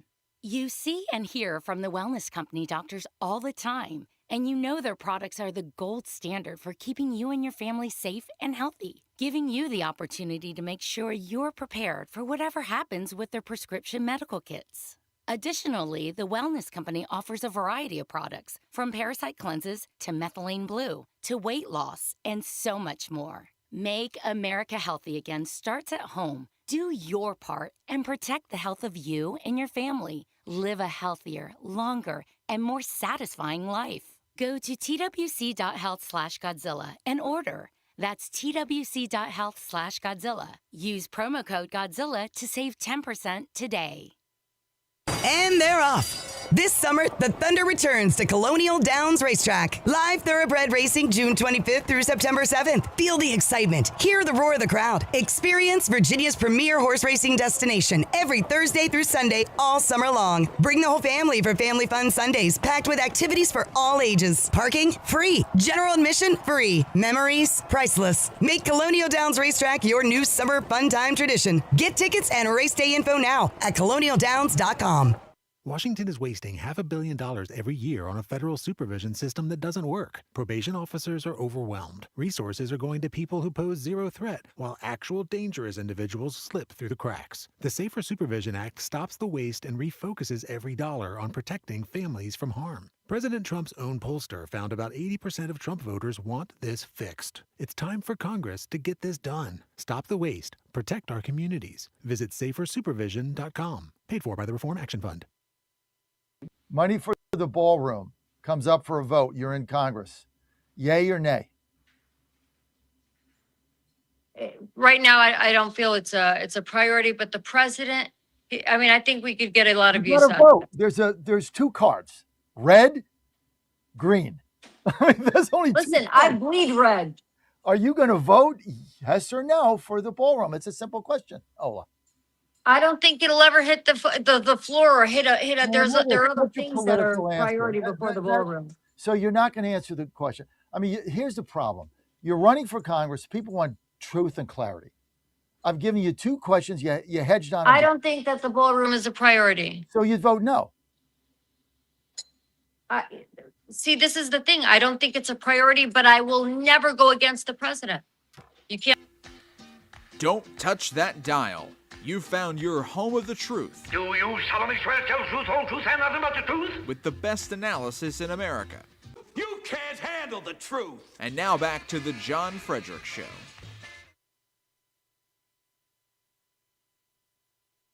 Godzilla of the truth in America.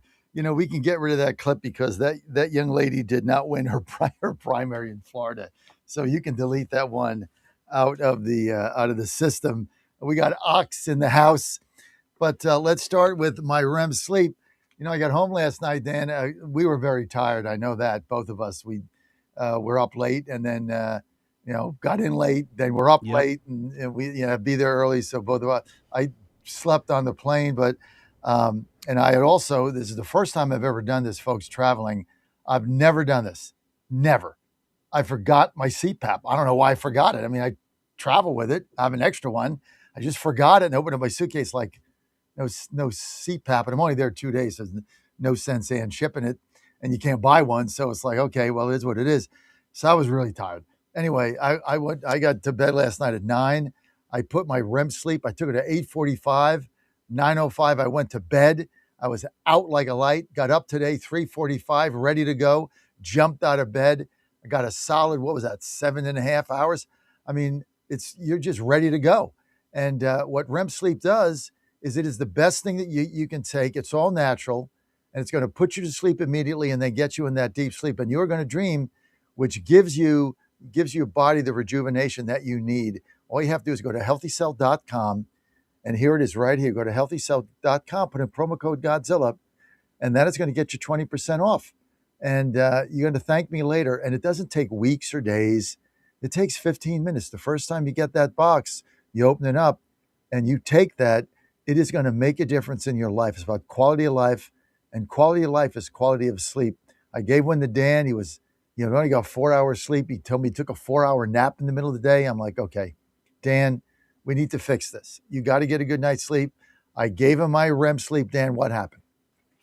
And I got a good night's sleep. I got a very good night's sleep. So yeah, no, thanks so much. It was great. I know, right? Good job. So you need to buy some. Just go to healthycell.com and you put in promo code Godzilla, you're going to save 20%. So get your first box, get a couple boxes. It's not that expensive. Get your 20% off. See if it's right for you. It's right for everybody. I mean, everybody in my family takes it because you get a good night's sleep and you feel better. It's about quality of life. Doesn't matter how old you are. Sleep is the most important thing that your body can have. Sleep and water. Those are my two advice. I'm not a health guy, but my son Joe is. But get sleep, drink water, right? Got to mix it in with my coffee and Grey Goose. Is it Friday yet? Is it happy hour yet? Oh, that's at 5 o'clock. Almost. Okay, yeah. Almost. Now, I will say, John, I played that clip to open up because at least if she wouldn't answer your question directly, she didn't say she was going to blow up the ballroom. It's going to blow up the ballroom. What is that? I mean, I think we played that clip yesterday. I think Coleman played it. Yeah. It's unbelievable. I mean, these people have such Trump derangement syndrome. You know, I was talking to a person, the person checking me in at American Airlines in Charlotte. You know, I give them my license and they say, "Where are you going?" And I'm I love my city, so I'm an ambassador.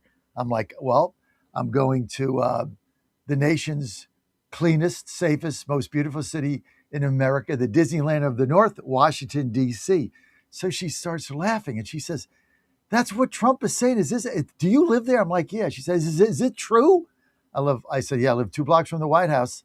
You can't believe the renaissance that this city has gone through in 18 months. It is the most unbelievable thing I've ever seen.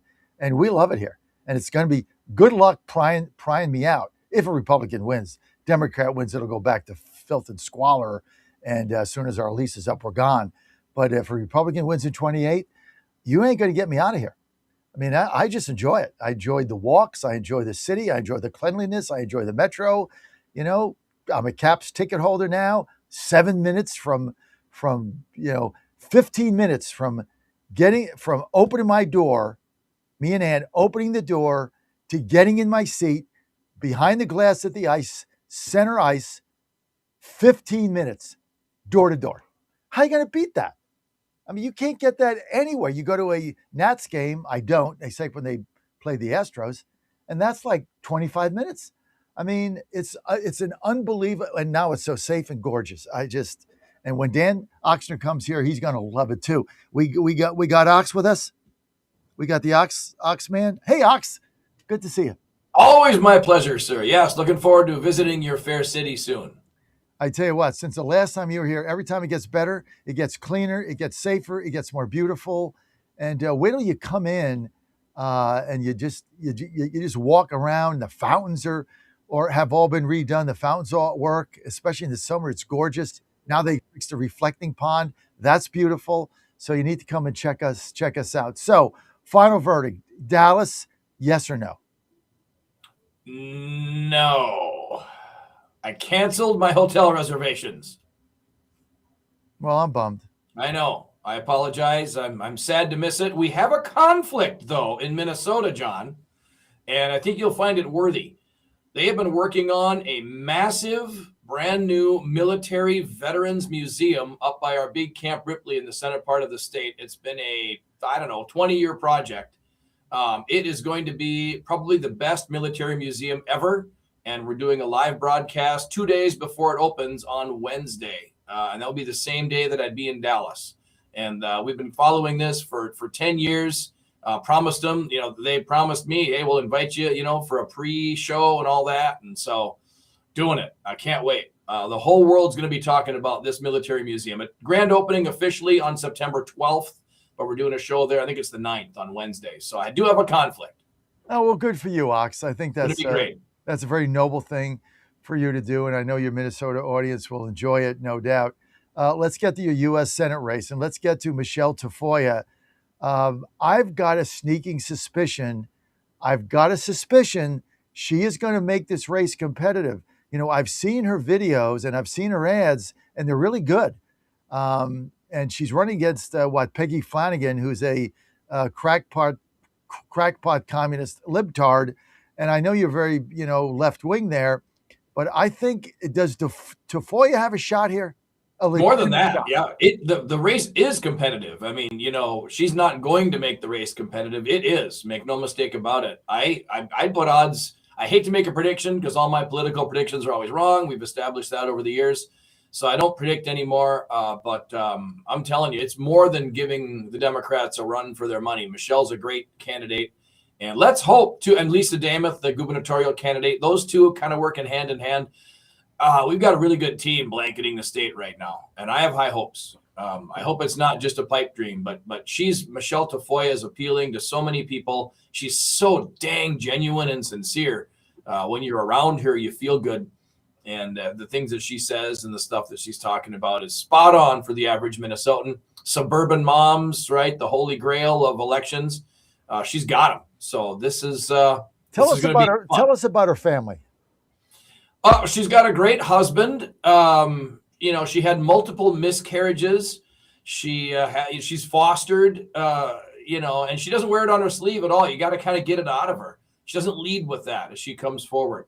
And, some of the ultra right social conservatives criticize her for not being hardcore pro-life, and that's fine. She's just been a normal person. She hasn't been deep in the trenches of politics. So maybe she doesn't fully, think she knows how she feels about it, but she might, end up morphing into more of a solidly pro-life person. But she's very pro-life, certainly later on during the pregnancy. She's not an abortion at, all the way up to birth person, not even close. She would be considered, what would it be, like 95% perfectly pro-life. Right. But her story of trying to have children, miscarriages and everything, she's got a lot of personal involvement there. Plus, again, if she's running for governor, well, now we have talks about statewide laws and we can have that discussion. But she's running for U.S. Senate.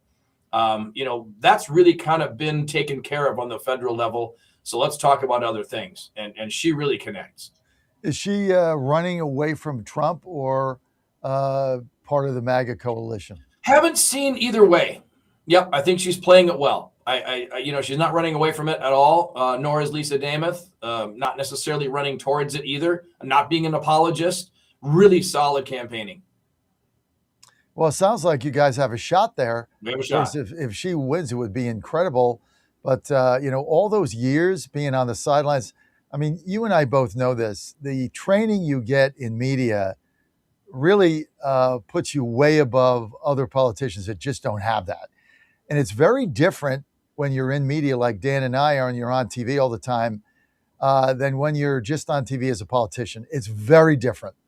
And so there's a comfort level there and a way to connect with your audience that a lot of other politicians really can't establish that to the extent that she can, because, and her audience was a football audience. I mean, it was a conservative football. That's who watches football. It's not the, crackpot libtards. It's conservatives. That's what the Pittsburgh Steelers told me when they gave me their network nationally. They're like, yeah, you do conservative talk. Newsflash, like that's our audience. That's who goes to Steelers games. Like 80% of them are voting for Trump. So she understands the audience she has to appeal to, and she's got to be effective in that. Yeah, and the other thing is, though, John, that is a lot of the audience, but it really is a mixed audience too, the rest of it. So it's not just hyper-focused on the conservatives. And I think that's how she's able to reach across the aisle. And if there's an independent vote, for instance, in Minnesota, which I always question the independent vote in Minnesota, but if there is one and they turn out, they're going to vote for Tafoya because Flanagan is all the way the other side. She does not represent mainstream Minnesotans at all. But, again, we'll have to see who goes out and votes, who's motivated. Donald Trump reminding people, pretend I'm on the ballot, go out and vote. And we had, I think it was, I didn't run the numbers. I'm hearing this secondhand, but some of my political analyst friends, 200,000, we don't register as Republicans, but 200,000 identified Republicans in the last election did not go out to vote. That happens, Republicans win. So hopefully people can understand that and get off their duffs and go out and vote. One of the weirdest things about people talking about not voting, John, and you and I have talked about this, it is such an easy thing to do. Next time you're, changing your cable subscription, maybe talking to the cellular phone company about your bill, whatever it is, you're on hold, you're making airline reservations, whatever you do like that on a daily basis takes longer than it does to take to vote. Like, I don't have time to vote. You've got time to do all this other minutia in your life for almost nothing. How easy is it to vote? Seems odd to me that people don't vote. Speaking the truth right here, you got to vote. If you don't vote, you're going to be eating out of a garbage can. That's what can happen. I was thinking about this too. In greater Minnesota, I was thinking about this for some reason this morning when I got up. I don't remember why. You got people driving around with their pickup trucks with, don't take my guns out of my dead hands, whatever. They got the American flag flying. They're doing all this stuff. And it's like, well, I'm doing my part. Yeah, I might get out and vote, but I'm doing my part. It's like, whoa. You can have all the pickup trucks and, don't tread on me and American flag flying, all that stuff too. But if you don't go out and vote, what you're doing is useless, pointless. So true. You got to vote. We got to get our our base motivated to vote. It's going to come down to, this is a base election. This is a base election. We get our base out. We're gonna keep the House, and I think actually pick up a seat in the Senate. We could pick 2 seats up in the Senate. Forget the fake polls. Somebody shared a real poll with me, an internal poll the other day, and Sununu is ahead in New Hampshire. Sununu can win that seat. So that's a huge pickup that nobody saw coming. So we got a lot of opportunities here, Dan. We just got to take advantage of it and get out and vote. We're going to be good to go. I'm going to get to cut 12. I want to get your thoughts here. This is AG Todd Blanche slamming Philadelphia's district attorney, total libtard, Larry Krasner, for calling for the White House ballroom to be blown up. If you or I said that, the FBI would be at your door. He says it, and he's all over the news, being congratulated by the communists. Unbelievable. Roll it. The Philadelphia district attorney, Larry Krasner, he was talking about the ballroom, the President Trump's ballroom. In a press conference yesterday, the headline said, Philadelphia district attorney says, we're going to blow it up when discussing Trump's White House ballroom. Obviously, I hope he was speaking metaphorically. When do you think that this will get resolved so that the ballroom can be built?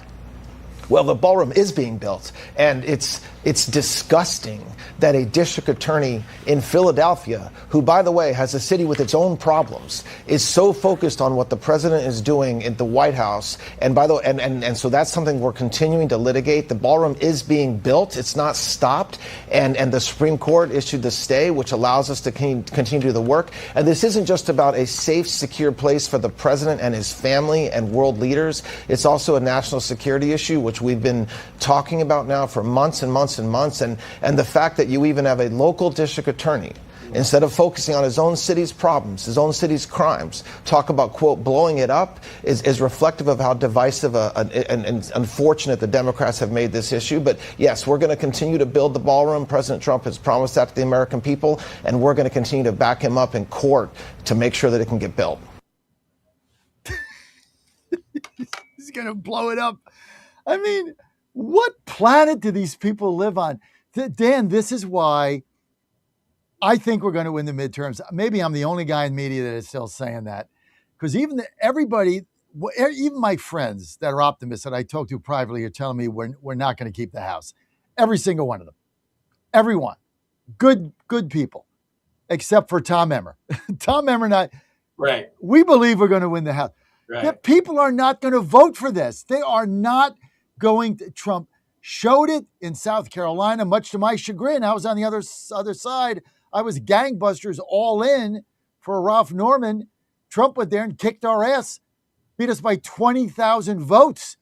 I mean, he got out. He was getting out people that hadn't voted except in presidential elections in a obscure 4-time primary with voter fatigue in the middle of the summer. He got him out.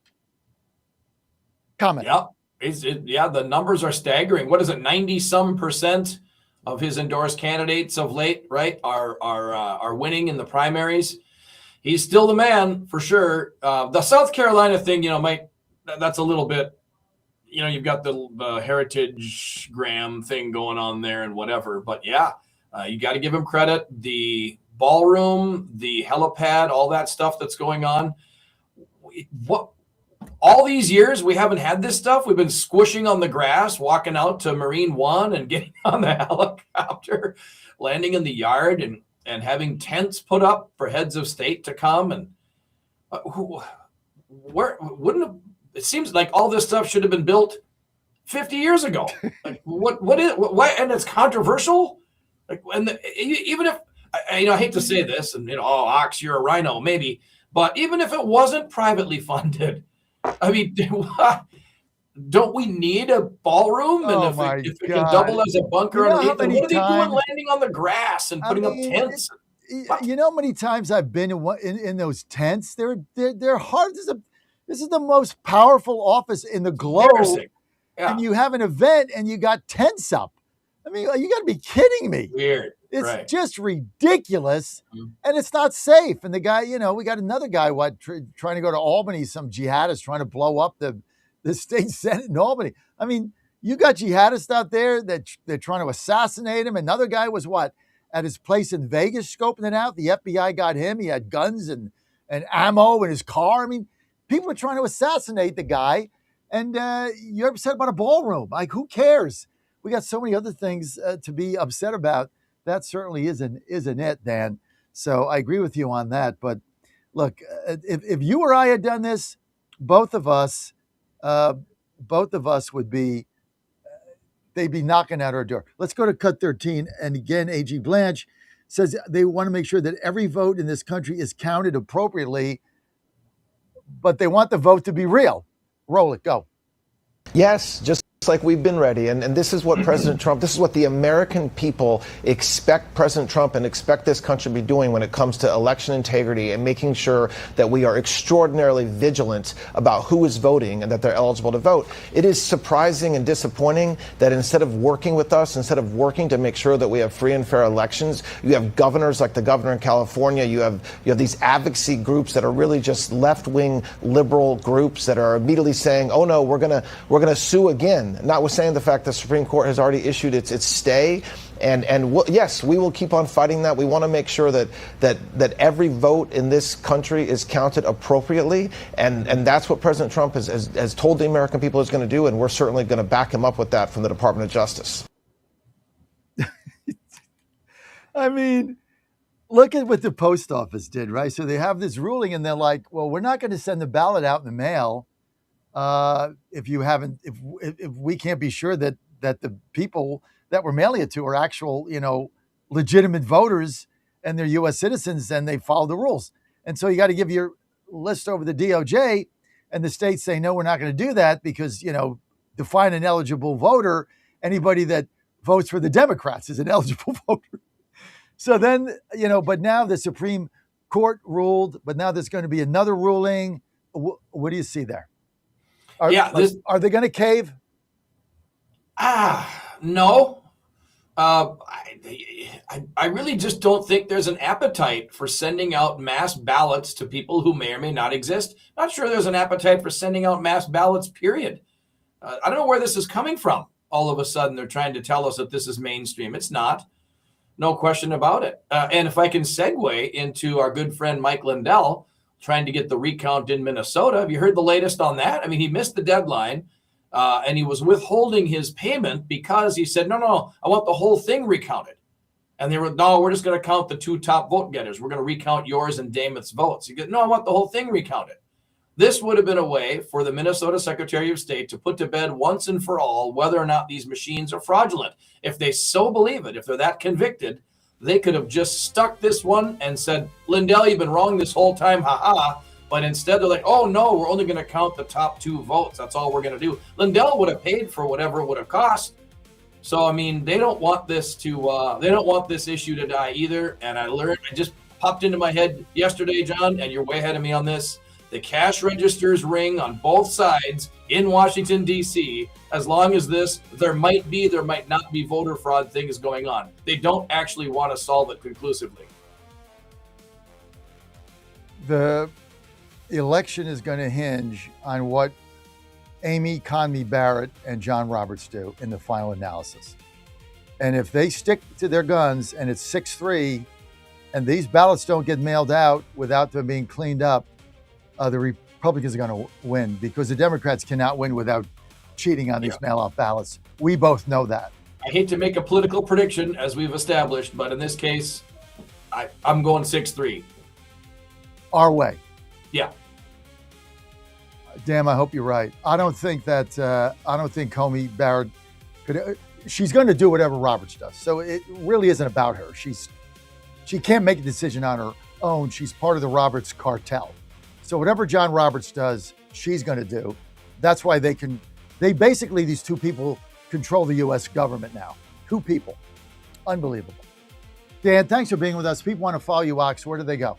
At Hot Talk with Ox or KNSIRadio.com. Oxman. I'm going to miss you in Dallas, but I understand why you're not going to be there. But come to D.C. We'll see you soon. I'll see you soon. We'll do a duet in Tom Emmer's office. Yep, let's do it. Make it happen. All right. We'll get Sally involved. It'll be good. I'll make some calls. This time you buy dinner. Yep, dinner's on me. You got it. Oh, yeah. Joe's, baby. Let's go. All right, Ox. We'll be right back.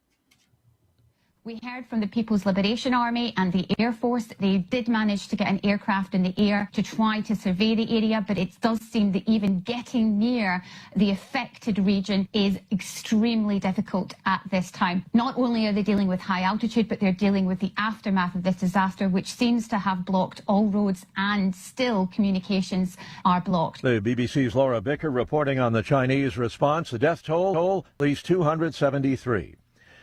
A homecoming soon for some American service members. They've been at sea for quite a while. The USS Abraham Lincoln originally deployed last November from San Diego, and it arrived in the Middle East in January. There it supported the U.S. war against Iran. Now it's finally on its way back home after more than 250 days at sea. The record deployment raised concerns amid reports of deteriorating mental health among the crew and supply shortages. But Thailand's defense ministry says the Lincoln and its crew will get a break next week on their way back home, making a stop in Thailand for some rest and recovery. I'm Ben Thomas. Another tanker has been hit with some sort of projectile in the Strait of Hormuz, that according to the UK Maritime Trade Organization. On Wall Street, Dow futures down 33 points. More on these stories at townhall.com. Hi, I'm Kirk Cameron. Christian Healthcare Ministries is not another health insurance policy. If you're tired of year-long contracts and pointless restrictions, CHM offers anytime enrollment on your schedule and at your convenience. With CHM, you're paying half the cost of a traditional health insurance plan. So that puts more money back into your budget for everyday needs. Plus, you'll have access to CHM's care solutions for virtual appointments, prescription savings, surgery support, and more. My family and I joined in 2018, and it's changed our lives for the better. We love paying way less while helping other believers afford their medical bills. Take the leap of faith and see why Christians across the nation are better with CHM. Get started by calling 1-833-JOIN-CHM and use promo code WELLNESS for a 50% credit towards your first month. That's 1-833-JOIN-CHM and use promo code WELLNESS. A candidate with the same name as the incumbent advances in the Alaska Senate GOP primary. Dan J. Sullivan has advanced from Alaska's U.S. Senate primary. Sullivan goes by Dan Sullivan, the same name as the Republican incumbent. He was one of 4 top vote-getters after the state's August 18th primary election and advanced on Tuesday. The incumbent and Democrat Mayor Peltola had advanced earlier. Dan J. Sullivan, a retired teacher from the small island community of Petersburg, successfully sued for a spot on the ballot. A top state elections official had said he filed his candidacy with an intent to confuse voters, but a judge invalidated that decision. Bernie Bennett reporting. Canadian military spending is surging, with companies expanding into defense contracting. Wuxley, known for luxury parkas, now making high-tech military gear. The Canadian government is investing billions to reduce reliance on American suppliers, the shift partly due to pressure from the U.S. to contribute more to NATO. News and analysis, townhall.com. The NFL is ending the Pro Bowl game. And if you're going to play a football game in January, well, you might as well play it in Honolulu. The league announced Wednesday they will no longer hold the game with top players from the AFC and NFC that has been held nearly every year since 1951. Instead, 88 players will be named as Pro Bowlers to be recognized in Los Angeles after the season. At the owners' meeting in Atlanta, NFL Executive Vice President Peter O'Reilly described it as a shift from the game to the honor, saying a Pro Bowl selection will return to its original purpose, honoring the best of the best. The game has waned in popularity. League officials say the decision should sit well with many players who said they don't want to risk injury for an exhibition game. I'm Jennifer King. Strong demand for NVIDIA's high-end AI chips, sending the company's bottom line soaring. Company reports net income topping $59.5 billion. That's the latest quarterly result. More on these stories, townhall.com. The Trump administration has brought positive changes when it comes to fixing our broken healthcare system. If we really want to make America healthy again, well, that starts at home. And that's where the Wellness Company comes in. You see and hear from the Wellness Company doctors all the time, and you know their products are the gold standard for keeping you and your family safe and healthy. giving you the opportunity to make sure you're prepared for whatever happens with their prescription medical kits. Additionally, the Wellness Company offers a variety of products, from parasite cleanses to methylene blue to weight loss and so much more. Make America healthy again starts at home. Do your part and protect the health of you and your family. Live a healthier, longer, and more satisfying life. Go to twc.health/Godzilla and order. That's twc.health/Godzilla. Use promo code Godzilla to save 10% today. Bad decisions limit future options. Make enough bad decisions and you will destroy your life. Listen to The Flatline with your host, Rick Hughes, every Sunday morning on the John Fredericks Radio Network. The Flatline describes a main line of resistance in your soul, built on God's Word. Join us every Sunday morning for 30 minutes of inspiration, motivation, and education, all without manipulation. That's The Flatline with Rick Hughes, heard here every Sunday at 8:30 a.m. on the John Fredericks Radio Network. In 2008, the amount of concentrated time people could spend on a task without becoming distracted was 12 seconds. 5 years later, it was only 8 seconds, 1 second less than a goldfish. If you're often distracted or have trouble recalling information, you're likely to fall behind in the demanding, fast-paced 21st century. In other words, brain performance is more critical now than ever. Boost your brain power with Healthy Cells Focus Plus Recall. Science-backed nootropics to help you sharpen focus, concentrate longer, enhance recall, improve mental speed, learn rapidly, and be more alert. It's a pill-free brain supplement made with maximum absorption ingestible gel technology, designed to feed your brain at the cellular level. Take it for a test drive. Go to healthycell.com and use code GODZILLA for 20% off your first order of Focus Plus Recall. That's healthycell.com, code GODZILLA for 20% off. Now more than ever, it's imperative to support companies that share our conservative values. That's why I can't be more excited to tell you that I've switched my family to Patriot Mobile. Patriot Mobile is America's only Christian conservative wireless provider. When you switch to Patriot Mobile, you shift your support away from the leftist, woke, progressive agendas of Big Mobile. Patriot Mobile's wireless service works perfectly and seamlessly as you go about your lives with exceptional nationwide coverage that uses the same towers the main carriers use. Patriot Mobile donates a portion of every dollar earned to causes you care about, to organizations that fight for religious freedom, First and Second Amendments, sanctity of life, and the needs of veterans and first responders. Patriot Mobile has plans to fit any budget, along with great discounts for our veterans and first responder heroes, as well as multi-line users. Switching is easy. Just go to patriotmobile.com/Godzilla or call their U.S.-based customer service team, 972-PATRIOT. That's 972-728-7468. Use offer code GODZILLA for free activation. Washington is wasting $500 million every year on a federal supervision system that doesn't work. Probation officers are overwhelmed. Resources are going to people who pose zero threat, while actual dangerous individuals slip through the cracks. The Safer Supervision Act stops the waste and refocuses every dollar on protecting families from harm. President Trump's own pollster found about 80% of Trump voters want this fixed. It's time for Congress to get this done. Stop the waste. Protect our communities. Visit safersupervision.com. Paid for by the Reform Action Fund. Godzilla Wins, where you get the best insight and best information on how to win the most money ever. Guess what? GodzillaWins.com. Let's talk more winners. You heard the man. The all-new GodzillaWins.com is all about winners. Wait for the dough. GodzillaWins.com. GodzillaWins.com. Let's talk more winners. Live from the studios of the John Fredericks Media Network, it's the John Fredericks Show. Grab yourself a cup of 1775 coffee, sit back, and get ready for the best 4 hours of talk in the universe. To be part of the show, just call our toll-free number, 888-480-5646. And now, here's the Godzilla of Truth, the Oracle of the Deplorables, the man who always says to lace them up and lace them tight, John Fredericks. Okay, well, good to have you with us. We were supposed to have Rob Carson. He is not here right now, but so we're going to open the phone lines, 888-480-JOHN, 888-480-5646. Hey, we got some announcements to make. If you're listening to me right now in Atlanta on the radio station, AM 1690, not on the app is fine, not on the internet, not on Listen Live, that's fine. if you're on the terrestrial radio station, on your dial, AM 1690, make note, our programming will no longer be on that station as of September 1st at midnight. So we will not be there. So if you like our network, if you like all of our shows, if you like listening to me in the morning, you're going to have to switch to the app.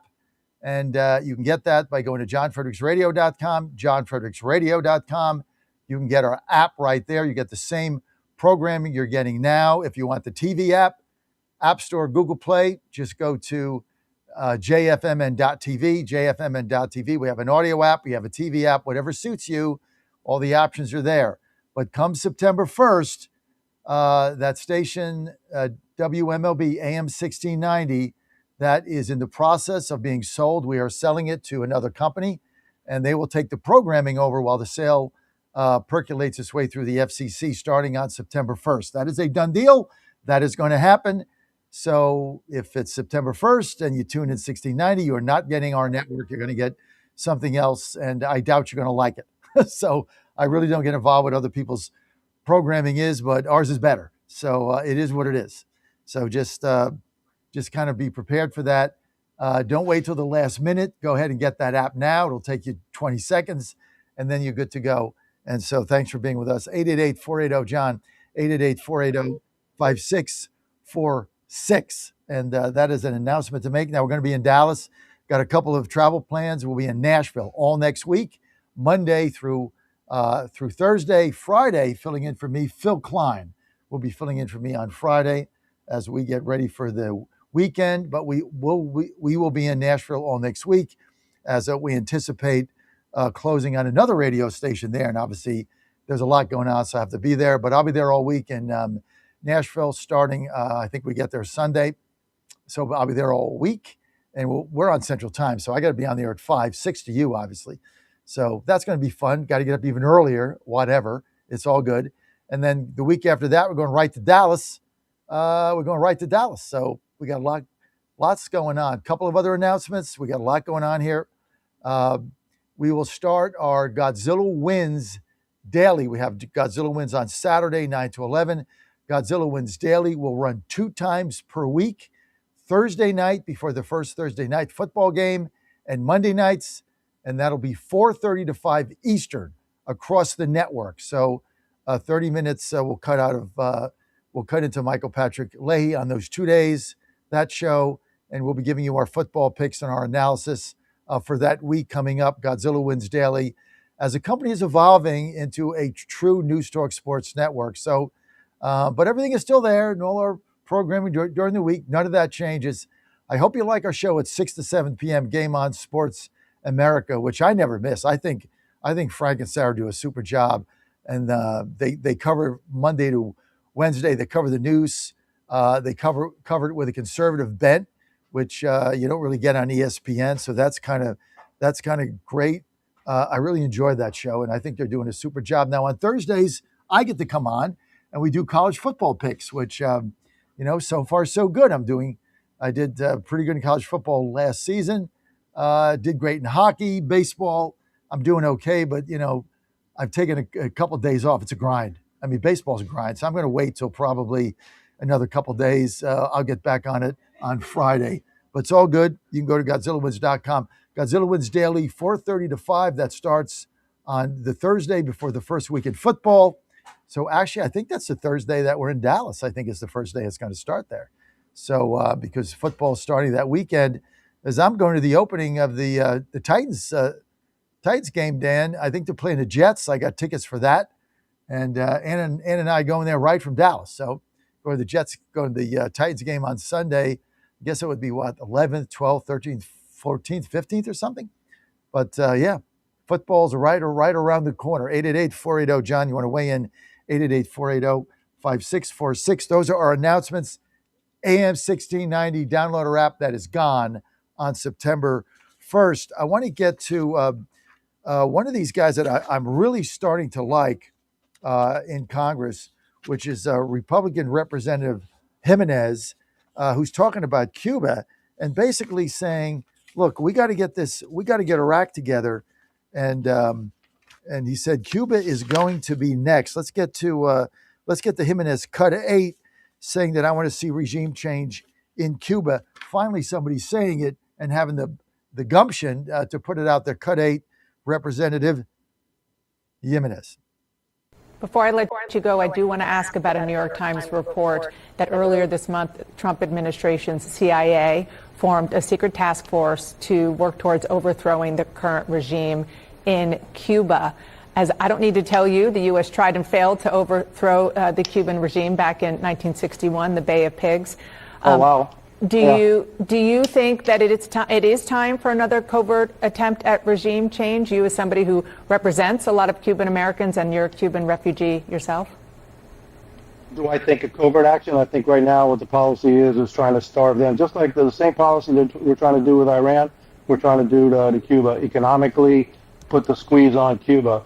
Eventually, what I think we need to do is leave all options on the table. Would I want to see regime change? Absolutely do I want to see regime change in Cuba. It's a national security threat to the United States, and the people of Cuba have suffered long enough under this communist dictatorship that hasn't had a free election in over 60 years. And so, yeah, I think that the only solution at the end will be regime change. By the way, I think the only solution at the end with Iran is regime change too, but that's going to take a little bit longer. Congressman Carlos Jimenez, thank you so much for being here.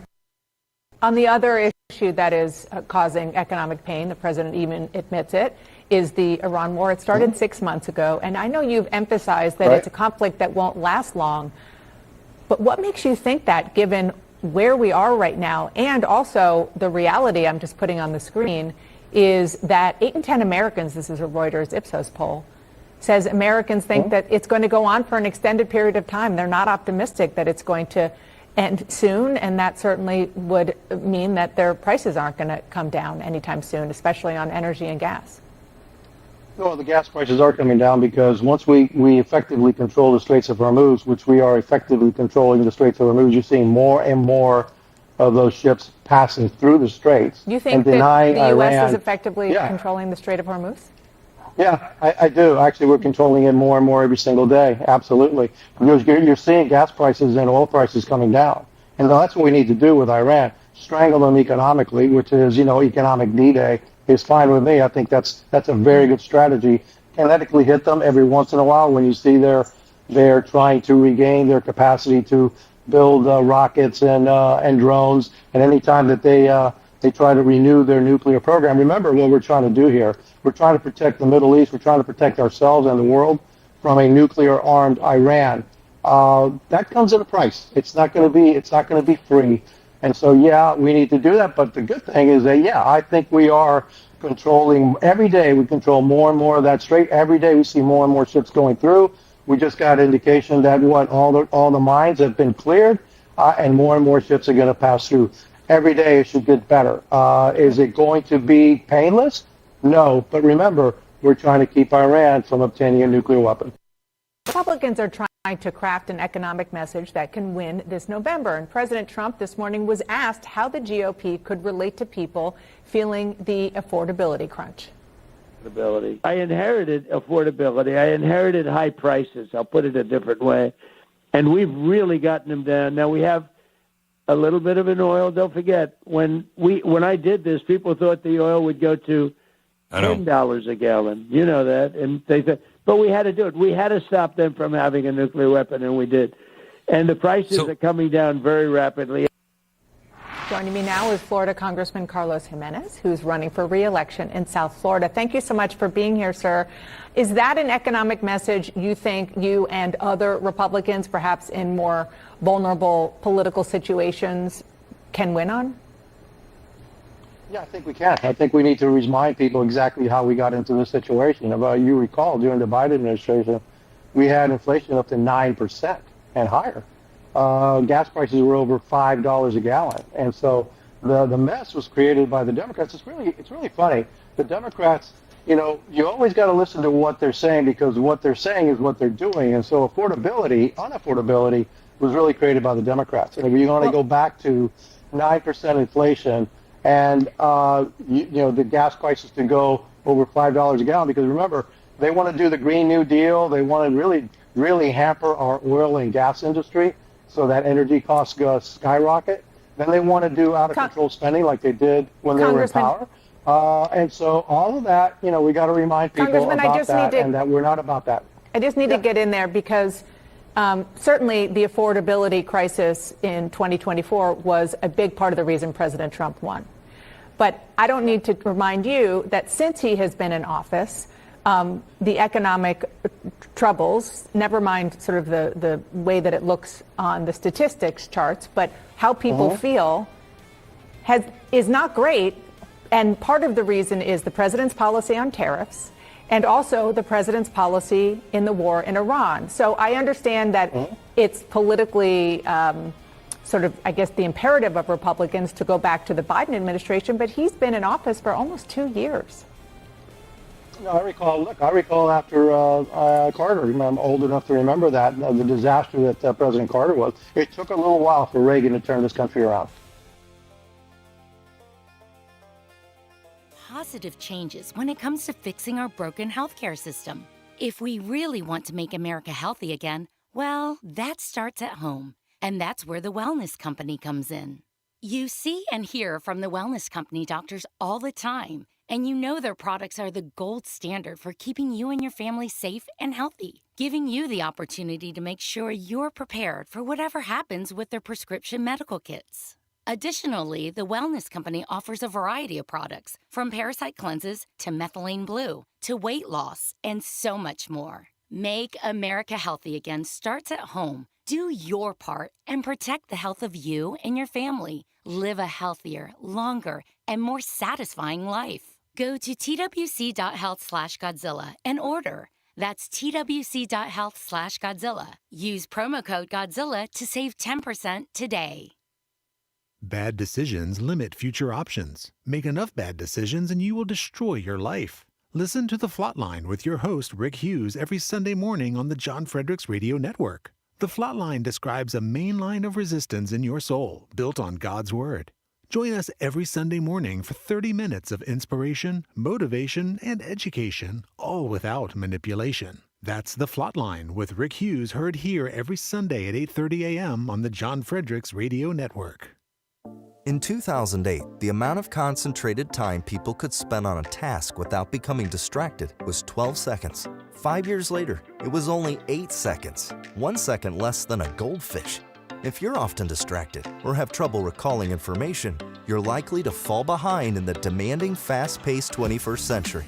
In other words, brain performance is more critical now than ever. Boost your brain power with Healthy Cells Focus Plus Recall. Science-backed nootropics to help you sharpen focus, concentrate longer, enhance recall, improve mental speed, learn rapidly, and be more alert.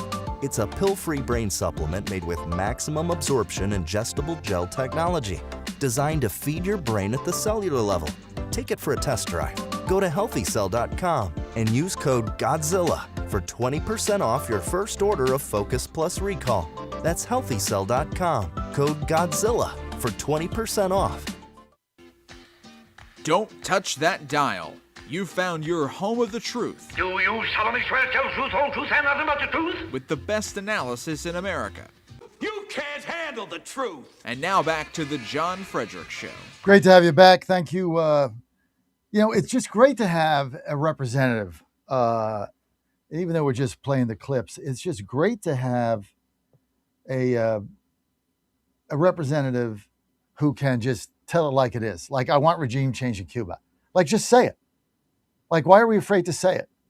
We want that. We want the communist government out. We want a pro-U.S. government in there, and we want to free the people. What is wrong with saying that?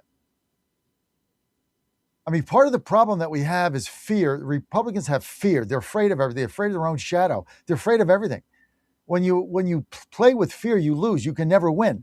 You have to be bold. This is what President Trump taught everybody. Be bold. Have convictions. Say what you mean. Do what you say. Say what you're going to do and do it.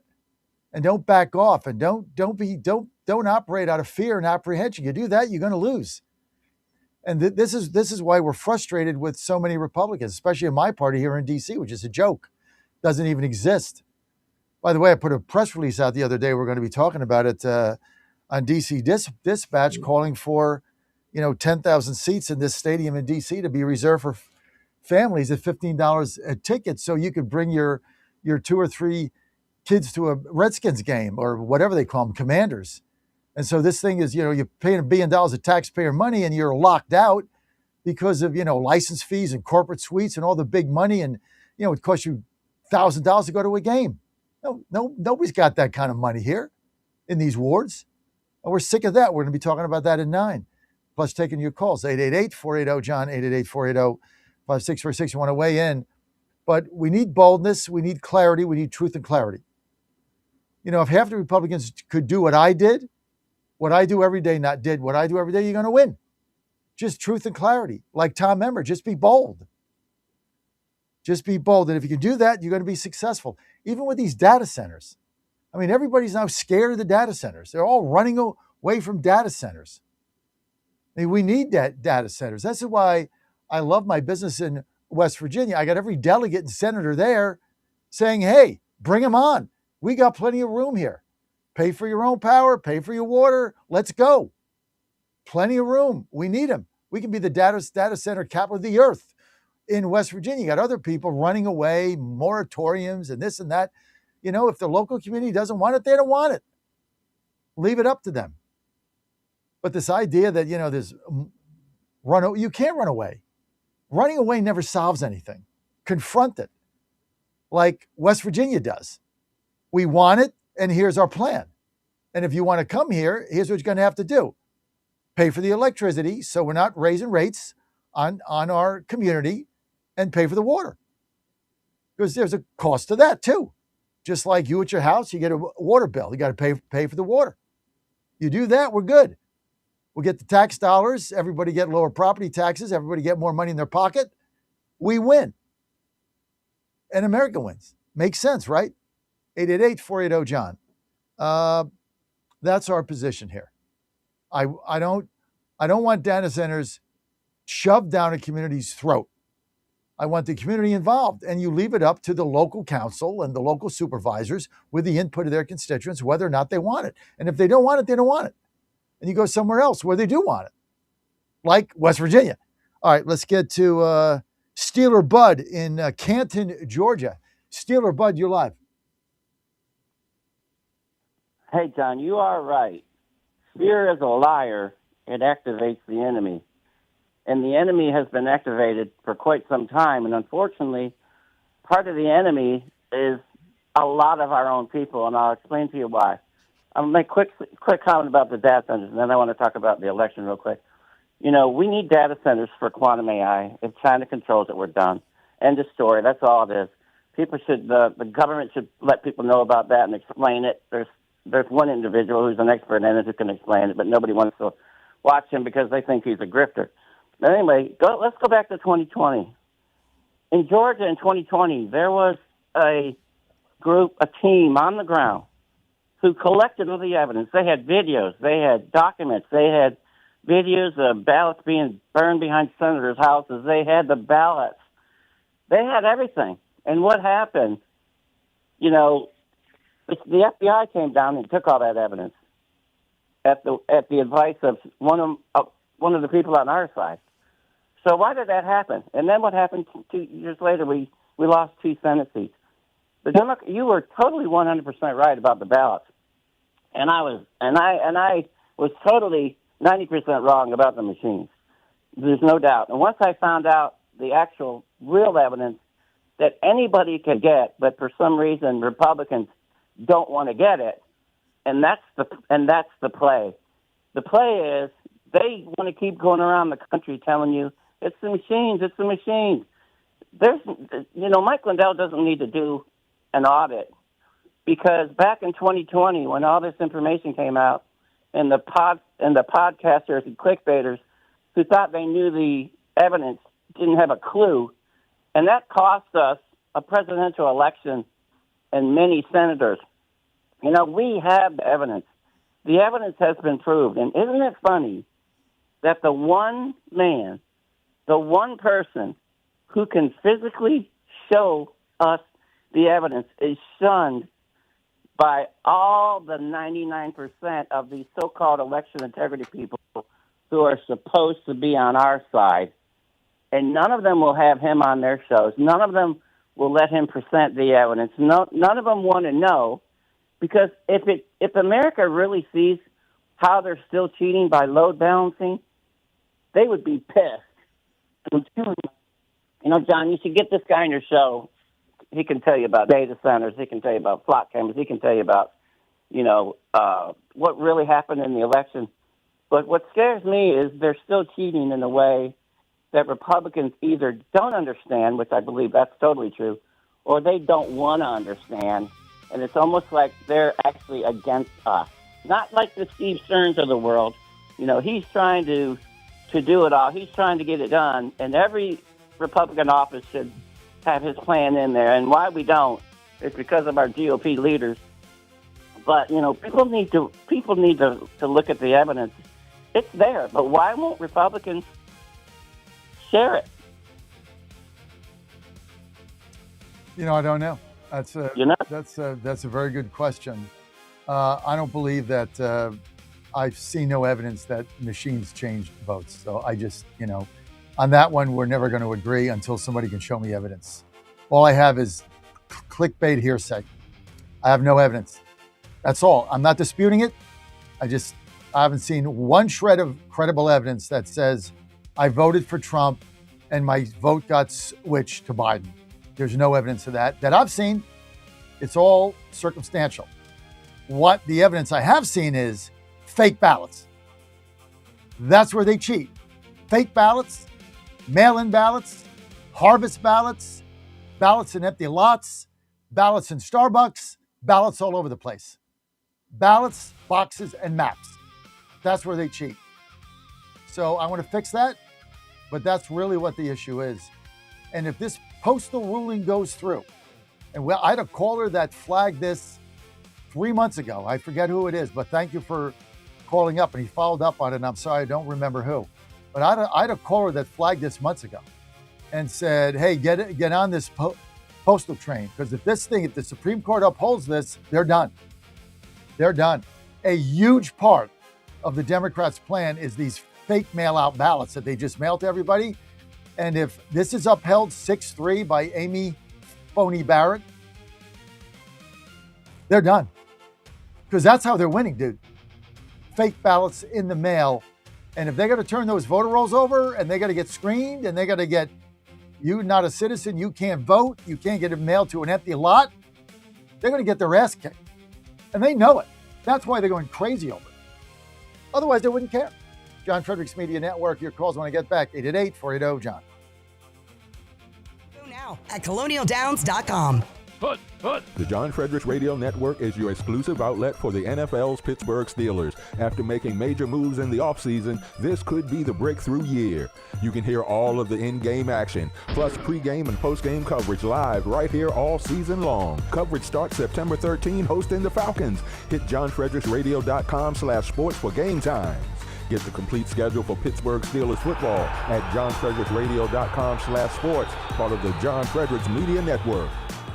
Hey folks, Al Green here for SatPhone. When you're on the go, you want to know you're connected. If it's a family vacation or an off-the-grid escape to a remote destination, having reliable communication helps you feel safe and secure. You can't afford to find yourself in a dead zone. That's why you need SatPhone. SatPhones are reliable, durable, and give you global coverage. If you can get outside, you can get in touch. It's that simple. Make calls from your SatPhone to any regular cell phone in the United States. The phones are $1,500 value, but you can get yours free. Just sign up for a 15-month plan, $94.95 a month. Get 150 minutes monthly that roll to the next month. Go 3 months without using them, that's fine. Yes, 3 months, 450 minutes, all yours. Visit SAT123.com or call 855-980-5830. SAT123.com, 855-980-5830. Get surety and security with your sat phone. Call now. MyPillow's second annual mega sale is finally here. Get our patented premium MyPillows that adjust your exact individual needs to give you the best sleep of your life. When I got MyPillow, I'm asleep almost immediately. I stay asleep at night and I wake up more well-rested in the morning. I guarantee they're going to be the most comfortable pillows you'll ever own. King size only $24.98. Queen size only $19.98. Giza Dream bed sheets, the best sheets in history, as low as $29.98. Lux Pier 6-piece towel sets, towels that actually dry you. What a concept. Now only $39.98. And our made in the USA mattresses and mattress toppers as low as $99.98. So go to mypillow.com or call the number on your screen.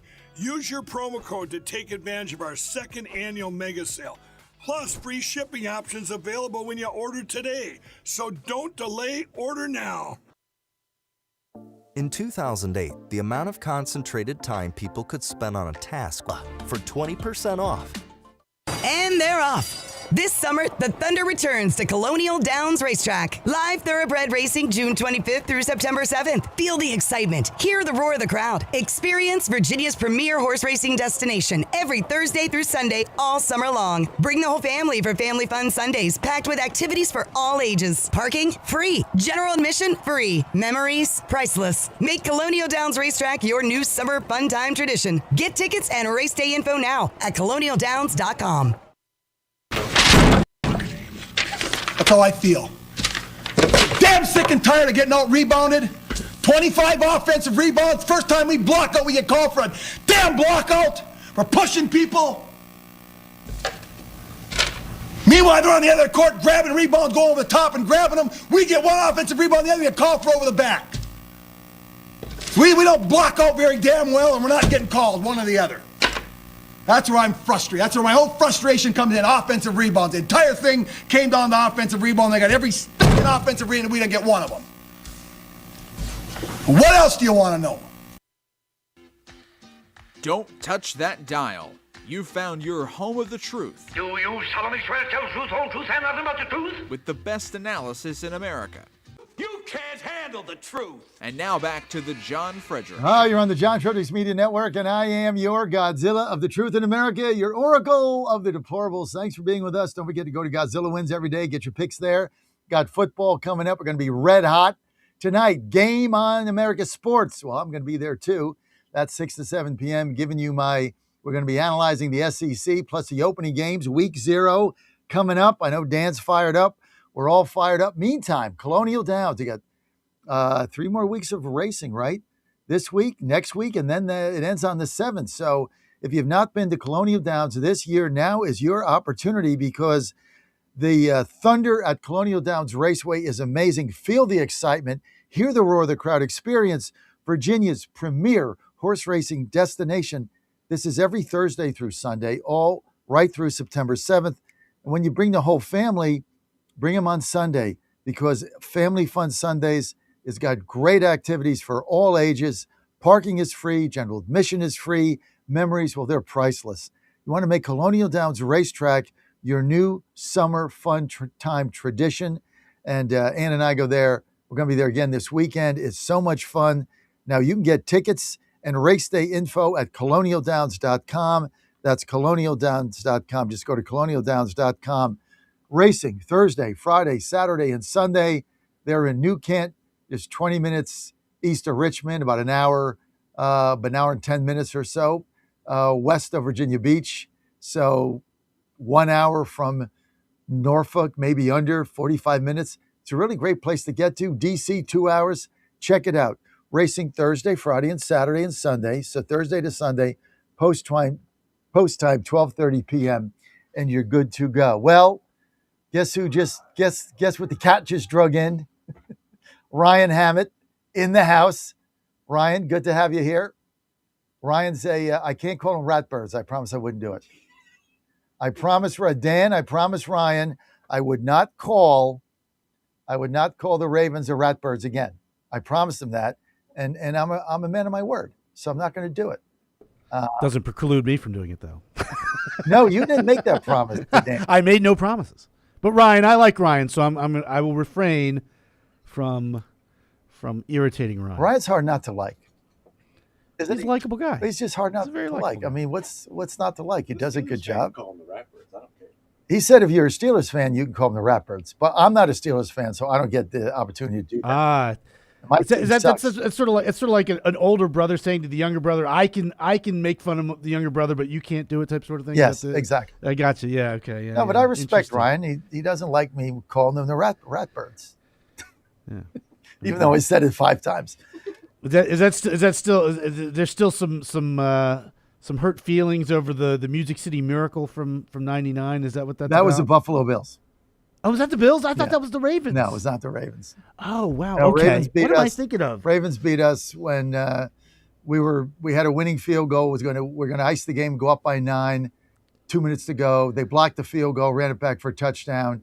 Then we were driving. The game was over. It was a minute and 10 seconds to go. 37-yard field goal. We kick it all the time. You kick it. I forget the kicker. It goes through. They're up by 9. Game over. They go to the Super Bowl instead. Yeah. The Ravens block it, run it back for touchdown. We get the ball back. We're driving for the winning field goal. Eddie George gets stripped of the ball by the linebacker. What's his name? The Ray Lewis. Game over. And so it is what it is. 888-480, John. You want to weigh in? But Ryan's in the house, and so Ryan, we had to travel, so I didn't set anything up, and all the mics are in there. There you go. Black bag there. But we did buy new lights. That light's crooked. That didn't travel well. So, but we did buy new lights. So we're going to be able to leave these here. But next week, by the way, next week we have to cancel DC Dispatch, right? Because we're in Nash Vegas. Oh, yeah. Yeah, no That's DC right. Dispatch. Ladies will be heartbroken. You'll be heartbroken. I know how much you love that hour. That's your favorite hour of the week. Yes, it is a favorite hour. Because Ryan's here. That's what's my because of favorite Ryan. hour. Yeah, that's right. Ryan makes it special. Ryan's good. I could take him on the road. I should take him to Nash Vegas. I was his poor man's substitute over the last two or 3 days. Hey, you did great in South Carolina. You did great. I mean, we set up, right? Yeah, we did. We set up, and then D set up, and then set up, and then D set up. Oh my gosh! Yeah, it had to have been at least 4 times each. Yeah, 4 times, but it went smooth. Yeah. I do it very methodical. And you made your flight okay on time, right? Yeah, we got you there. Yeah, I made my flight okay on time. Yeah, so we did it. We hit our marks. So that's good. Aren't you amazed how I've got the setup and the D setup down to like you described it as therapeutic. The D set. The D setup, not the set. The set is hectic because you got to get. Yeah, you're on a deadline on time. Yeah, but the D set is therapeutic because the show's over. Whatever show we're doing, it's over. And then I don't want anybody to help me pack because that's my 15 minutes of just decompression. Yeah. Okay. Yeah. Yeah. No. It was neat to watch because you do have it down to a science and it's not an an insignificant amount of equipment. It's a lot of stuff. It's a lot of stuff. Yeah. All right. Let's get to a couple things here. I want to go, and then after this, I'm going to get to the post office. ICE special agent saying that despite Governor Hochul the hostage barring local police from helping us, we will continue to do our job in New York. Hochul the hostage, governor of New York, cut 7. Take a listen. Much. Those goals are not mutually exclusive. Properly managed 287G partnerships include training, defined authorities, and accountability measures. They are intended to focus resources on individuals who come into contact with law enforcement through criminal arrest or detention, not to replace local policing priorities. New Yorkers deserve a clear understanding of what ended yesterday. This decision has removed a proven public safety tool. It ended cooperation that helped local law enforcement and ICE address criminal offenders in the community and already in custody. But make no mistake, ICE will continue doing its job. We will protect communities, we will support law enforcement, and we will work to ensure criminal offenders subject to federal immigration enforcement do not avoid accountability simply because New York restricted cooperation. Thank you. Thank you. Thank you, Brian. God bless you and the men and women of ICE. We appreciate it. Thank you. We have any questions? You said you're going to follow the technicalities of the law. Can you be more specific as to exactly what you're going to follow and how are you going to work with ICE still We are going to continue to work with. Yeah, well, you're gonna work with ICE with or without Kathy the hostage Hochul, right? Let's get to cut 5. Here's Chair Chris Phelan saying this is interesting. Where immigration has been restricted or deportations have gone up, rents have dropped. Really? Newsflash. I mean, this is like the common sense here. Of course, rents are higher when immigrants come in illegally, and they're going to drive up rents because they're getting money from the government. And then there's a rent shortage and landlords charge more. Duh. Cut 5. Council of Economic Advisors has a report that says if you just look at where immigration has been more restricted or deportations have gone higher, rents have gone even farther down. So rent relief is a real thing. Cost of housing relief is a real thing, and this administration is making progress on that. It's a huge part of people's budgets. If you look at, I want to just mention one thing, which is that we did have inflation data come in. That matters for Americans. Core PCE over the last 3 months is what I like to look at, is 3% annualized. The 3 months before that, 3.9% annualized. So the thing that the Fed likes to look at, core PCE growth, is coming down. Well, it's supply and demand. When you flood a market with illegals, they have to rent something. They get rent subsidies paid by the government. So that drives up rent because there's more people that want to rent than available units. When the deportations happen and they get kicked out, what happens? The exact opposite. The exact opposite happens. And what the opposite is rents go down because now you have a glut of units. And so renters can rent what they want. And when there's more supply than demand, well, what happens? You learn this in the 7th grade. Price goes down. It's called the supply and demand curve. I mean, it's just this stuff is so stupid. I mean, it doesn't take a PhD to figure this out. Okay, I'm going to get to the post office. This is the most significant Supreme Court decision that can be made this cycle, which is the United States Post Office, on the executive order of President Trump, has put out guidelines and a policy that must be followed in order for the post office to put a ballot in the mail. And these rules are pretty straightforward. But one of them is, in order for them to put a ballot in the mailbox, right, they have to be sure that the recipient of the ballot is an vetted, eligible U.S. citizen and U.S. voter, that they're on the voter rolls, that they have a legit address, and that they're a legal U.S. citizen. These are the eligibility rules of voting in the U.S. Now, we also know the Democrats have violated all of these. Their eligibility is vote Democrat. Doesn't matter. As long as you're going to vote Democrat, you're eligible to vote. Doesn't matter if you're legal, if you're registered, if you get it mailed to a lot, get it mailed to a Dunkin' Donuts, it doesn't matter. As long as you're going to vote for them, you're good. Homeless, Skid Row, all good. Tents, fine. Tree person, no problem. As long as you vote for them. So that's really what the bottom line. The bottom line of this thing is very clear. Post office says if you're a libtard state like New Jersey with 6,000 fake voters, you have to send the Department of Justice your voting rolls. The Department of Justice then has a task force that will review those on your voting rolls. And they will confirm whether or not address and person is legit. And if they are, they'll give you voter rolls back. And that is what the post office can mail out at the discretion of that state if they choose to do that. Absent of that, the United States Postal Service, which is a federal agency, is not going to allow these ballots to get in the mail, which means no mail-out ballots. Now, there'll be lawsuit after lawsuit after lawsuit which they've already been filed. There's 50 of them. Every state will file 5. So there'll be 100 lawsuits, only to be solved by SCOTUS and Amy Phony Barrett and John New York Times Roberts. Those are the 2 that have to solve this. Now, they voted 6-3 to throw out the other lawsuits they said didn't have standing. So that's not a permanent decision. So now everything is on hold. Now we got new lawsuits, and all the liberal judges are going to say, oh, you can't do this.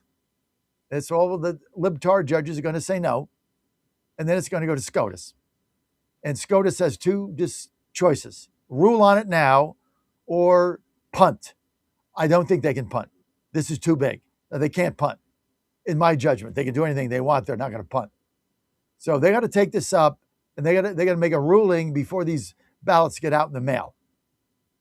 And the first ruling was 6-3, but they said no standing. So now it's going to be up to Roberts and Amy Coney Barrett, who basically control the government. These 2 people, because they vote in let's call it a collusion, a cartel. I'm alleging this. Maybe they don't talk to each other. I don't know. But they always vote the same. So I'm calling it the Amy Coney Barrett, John New York Times Roberts cartel. I think they collude, and they basically control the outcome. But if they vote no, and it's 6-3, the Democrats are toast. They can't win, because they can't win without cheating. And the cheating is not machines and thumb drives and servers on the moon and magic drones flying around from China. None of that, folks. The cheating is on the ground, and now it's predominantly in the mail. That's the cheating. Drop boxes, no chain of custody, ballots mailed out to God knows who, and then ballot harvesting. You go to the nursing home, you get 50 people with dementia, you sign them a ballot, you give them a chocolate chip cracker, and they sign it, and you put it in the drop box. That's where the fraud is. And the Democrats need these fake mail-in ballots in order to win. And absent of that, they're screwed. So this is what it's going to come down to, because they've built their electoral success on fake, phony, cheating mail-in ballots. And this executive order was brilliant because the post office is a federal agency. So they don't really care what the states say. Unless the state of New York gets their own postal system, this is under the guise of the federal government. They run the post office. They can do what they want. And so that is why it's going to be very difficult for Amy Coney Barrett and the New York Times or Roberts to overturn this, because this is a federal jurisdiction. Now, if the states want to go deliver them by hand, or they want to, spend the money to FedEx them out or something, I guess they can do that.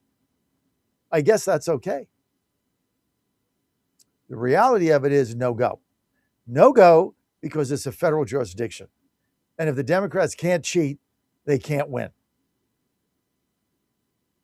And that's what this is going to come down to, another Supreme Court decision. This is going to determine the power of the nation. This is going to determine who controls the House. This decision. And if it's 6-3, they're done. And you know it and I know it, because they're going to have to figure out what to do next, because they can't cheat the way they've cheated. They're not going to be able to mail them out to everybody unless they give the voter rolls, which is fine. I live in D.C. I get a mail-out ballot. I don't have to ask for it. It comes automatically. No problem with that. I got no problem with that, and I'm going to vote by mail again. So I like voting by mail. But if it's 6-3, Washington, D.C., which is treated like a state, is going to have to send their voter rolls to the Department of Justice, and they got to get cleaned up, which means that the ballots they're mailing out have to be legitimate U.S. citizen voters, of which I am one of them in Washington, D.C., and I'm happy to get my mail-in ballot. So I'm not opposed to mail-in ballots like so many Republicans are. I don't have a problem with it. I think if you do this right, it's to our advantage, because elderly people like to vote by mail. And so that's our vote base. And so we could market to them. We could do it the right way. The problem with votes in the mail is phony ballots going to phony addresses of people that are not citizens, and they cheat. That's the problem. You clean that up, then you're good to go. They say, well, the federal government shouldn't have access to our voting rolls. I have access to your voting rolls. Ryan, who just came in, has access to your voting rolls. It's a matter of public record. Anybody can get a voter roll. I'm a candidate in Washington, D.C. I'm an elected official, Ward 2 chairman. I can get ballot access to anywhere in the country. So I'm a candidate. So anybody can get the ballots. There's no like, oh, federal government's going to get the ballots. It's a privacy issue. No, you can get it too. Just run for office, get your signatures, and now you got access to every ballot in America. It's nonsense, okay? Everything they say is garbage. It's all lies. So the most important thing we can do is get a 6-3 ruling. They can't cheat, and they're done. You're on the John Fredericks Media Network, Trucking the Truth Across America. We're going to be right back. The DC Dispatch coming up. We're a little short. Lindsey Rowland. I'm sorry, Lindsey Rowland. She can't make it today. She's still under the weather. And Maria Pickering is traveling today. So it's just me, Terry, and Goodlander coming up right here on the John Fredericks Media Network. Don't forget, 6 to 7 o'clock today, Game on America Sports with yours truly. We'll be going over the SEC. Do not want to miss that. We'll be right back.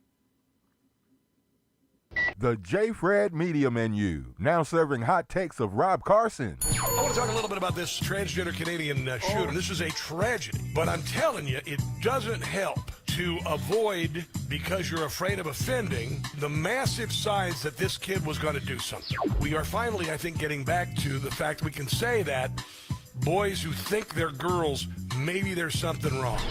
The Rob Carson Show, weekdays, noon Eastern, 11 a.m. Central on J. Fred's Media Network. Hey folks, Al Green here for SatPhone. When you're on the go, you want to know you're connected. If it's a family vacation or an off-the-grid escape to a remote destination, having reliable communication helps you feel safe and secure. You can't afford to find yourself in a dead zone. That's why you need SatPhone. SatPhones are reliable, durable, and give you global coverage. If you can get outside, you can get in touch. It's that simple. Make calls from your SatPhone to any regular cell phone in the United States. The phones are $1,500 value, but you can get yours free. Just sign up for a 15-month plan, $94.95 a month. Get 150 minutes monthly that roll to the next month. Go 3 months without using them, that's fine. Yes, 3 months, 450 minutes, all yours. Visit SAT123.com or call 855-980-5830. SAT123.com, 855-980-5830.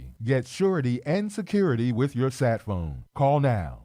And they're off. This summer, the Thunder returns to Colonial Downs Racetrack. Live thoroughbred racing June 25th through September 7th. Feel the excitement. Hear the roar of the crowd. Experience Virginia's premier horse racing destination every Thursday through Sunday all summer long. Bring the whole family for Family Fun Sundays, packed with activities for all ages. Parking? Free. General admission? Free. Memories? Priceless. Make Colonial Downs Racetrack your new summer fun time tradition. Get tickets and race day info now at Colonial Downs. This is WJFN Goochland, Bonaire, Chester, and WJFV Portsmouth. Breaking news this hour from Town Hall. I'm Rich Thomason. One eyewitness says they never had a chance. People scrambled to escape a towering wall of water, mud, and debris. It came roaring down the mountainsides of Nepal and neighboring Tibet, sweeping away everything and everyone in its path. Over 1,000 people have been left missing on the Nepal-China border after a series of floods caused by a glacier collapse swept through the area. Rescue teams in Nepal are scrambling after a catastrophic and deadly torrent of floods and mud swept through several communities, leaving hundreds of people dead. More than 1,300 remain missing, including foreigners and pilgrims. Hundreds of residents across the Himalayan region were displaced. Videos of the tragedy showed the flood swallowing up people as they tried to escape. Drone footage from Nepal on Thursday showed the scale of the destruction. I'm Karen Shamas. An ICE officer charged with shooting a man in Minneapolis and then lying about it has been released from a Texas jail. This after Minnesota's demand for the agent's immediate extradition was rejected by a judge. It's a new weapon to be deployed in the fight against pancreatic cancer. It's called daraxonrasib with the brand name Rasanq. The daily pills block a mutated protein that fuels tumor growth in more than 90% of pancreatic cancer cases. Patients who got the new treatment live for a median of 13.2 months, compared with 6.7 months for people on chemotherapy. One oncologist says this is not a cure, but it's the best option they've ever had. Pancreatic cancer is among the most deadly forms because it is hard to detect before it starts spreading to other organs. Earlier this year, former Nebraska Senator Ben Sasse described on BS's 60 Minutes how he had less pain while taking daraxonrasib. Ed Donahue, Washington. The Dow futures down 120 points. More on these stories at townhall.com. Diabetes, high blood pressure, anxiety meds, everyone's on them. If you're a 50-year-old male, maybe a bit porky, and you may even have type 2 diabetes, $1 million of term insurance may only cost you about $200 a month. Call Term Provider. Speak with Big Lou at 800-555-2085. Big Lou will find a term life policy for you even if you have type 2 diabetes, are overweight, or have high blood pressure. Term Provider has helped thousands of people like you who think they can't afford term life insurance. To buy $1 million of affordable term life for you, all you need to do is call Big Lou at 800-555-2085. Lou will make sure the scales are tipped in your favor. Call 800-555-2085. Big Lou will answer your call and work to fit you into a term life policy that you can afford. Remember, Big Lou's like you. He's on meds too. Call 800-555-2085 or biglou.com. Closing arguments are set to begin in the murder trial of Lindsay Clancy, the Massachusetts mother accused of killing her 3 young children several years ago. Prosecutors say Ms. Clancy deliberately sent her husband out to get dinner, calculated how long he'd be gone, and used that time to strangle the children before attempting to take her own life. The defense says she was suffering from postpartum psychosis after repeatedly seeking help, reporting suicidal thoughts, and warning that she had considered harming her children. This case has shocked America. Supporters say a seriously ill mother was failed by the medical system. Others argue sympathy for Lindsay Clancy has overshadowed the deaths of the 3 children. A murder conviction would mean life in prison without parole. The BBC's Shaima Halil. Another tanker attack has been reported in the Strait of Hormuz. The UK Maritime Trade Organization says another oil tanker has been hit by an unknown projectile in that strategic waterway. News and analysis, townhall.com. Judge declines to let Steve Bannon off the hook. A federal judge has rejected the Justice Department's request to dismiss Trump ally Steve Bannon's criminal conviction, refusing to testify before the congressional committee that investigated a mob's January 6, 2021 attack on the U.S. Capitol. But the order may not be final. U.S. District Judge Carl Nichols ruled that prosecutors failed to properly explain their motivations for seeking the dismissal of Bannon's indictment. However, the judge says the government is free to renew its request. Bannon already served a 4-month prison term after a jury convicted him of contempt of Congress in 2022. I'm Lisa Dwyer. A Maryland court says a Democrat-friendly redistricting amendment cannot go on the November ballot. Democrats already hold 7 of the state's 8 U.S. House districts. They had hoped to get that 8th seat. More on these stories, townhall.com. Hey folks, Al Green here for SatPhone. When you're on the go, you want to know you're connected. If it's a family vacation or an off-the-grid escape to a remote destination, having reliable communication helps you feel safe and secure. You can't afford to find yourself in a dead zone. That's why you need SatPhone. SatPhones are reliable, durable, and give you global coverage. If you can get outside, you can get in touch. It's that simple. Make calls from your SatPhone to any regular cell phone in the United States. The phones are $1,500 value, but you can get yours free. Just sign up for a 15-month plan, $94.95 a month. Get 150 minutes monthly that roll to the next month. Go 3 months without using them, that's fine. Yes, 3 months, 450 minutes, all yours. Visit SAT123.com or call 855-980-5830. SAT123.com, 855-980-5830. Get surety and security with your SatPhone. Call now. MyPillow's second annual mega sale is finally here. Get our patented premium My Pillows that adjust your exact individual needs to give you the best sleep of your life. When I got my pillow, I'm asleep almost immediately. I stay asleep at night and I wake up more well rested in the morning. I guarantee they're going to be the most comfortable pillows you'll ever own. King size only $24.98, queen size only $19.98. Giza Dream bed sheets, the best sheets in history, as low as $29.98. Lux Pierce 6-piece towel sets, towels that actually dry you. What a concept. Now only $39.98.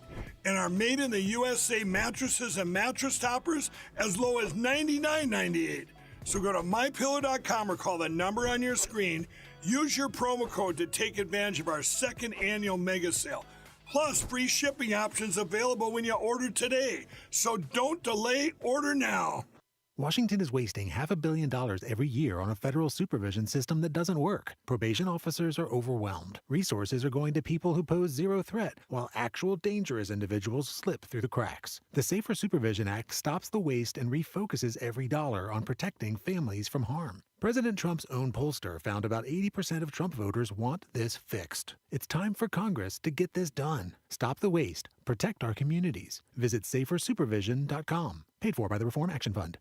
Folks, this is Crom Carmichael, CEO of Solti. I have recently turned 77 years old.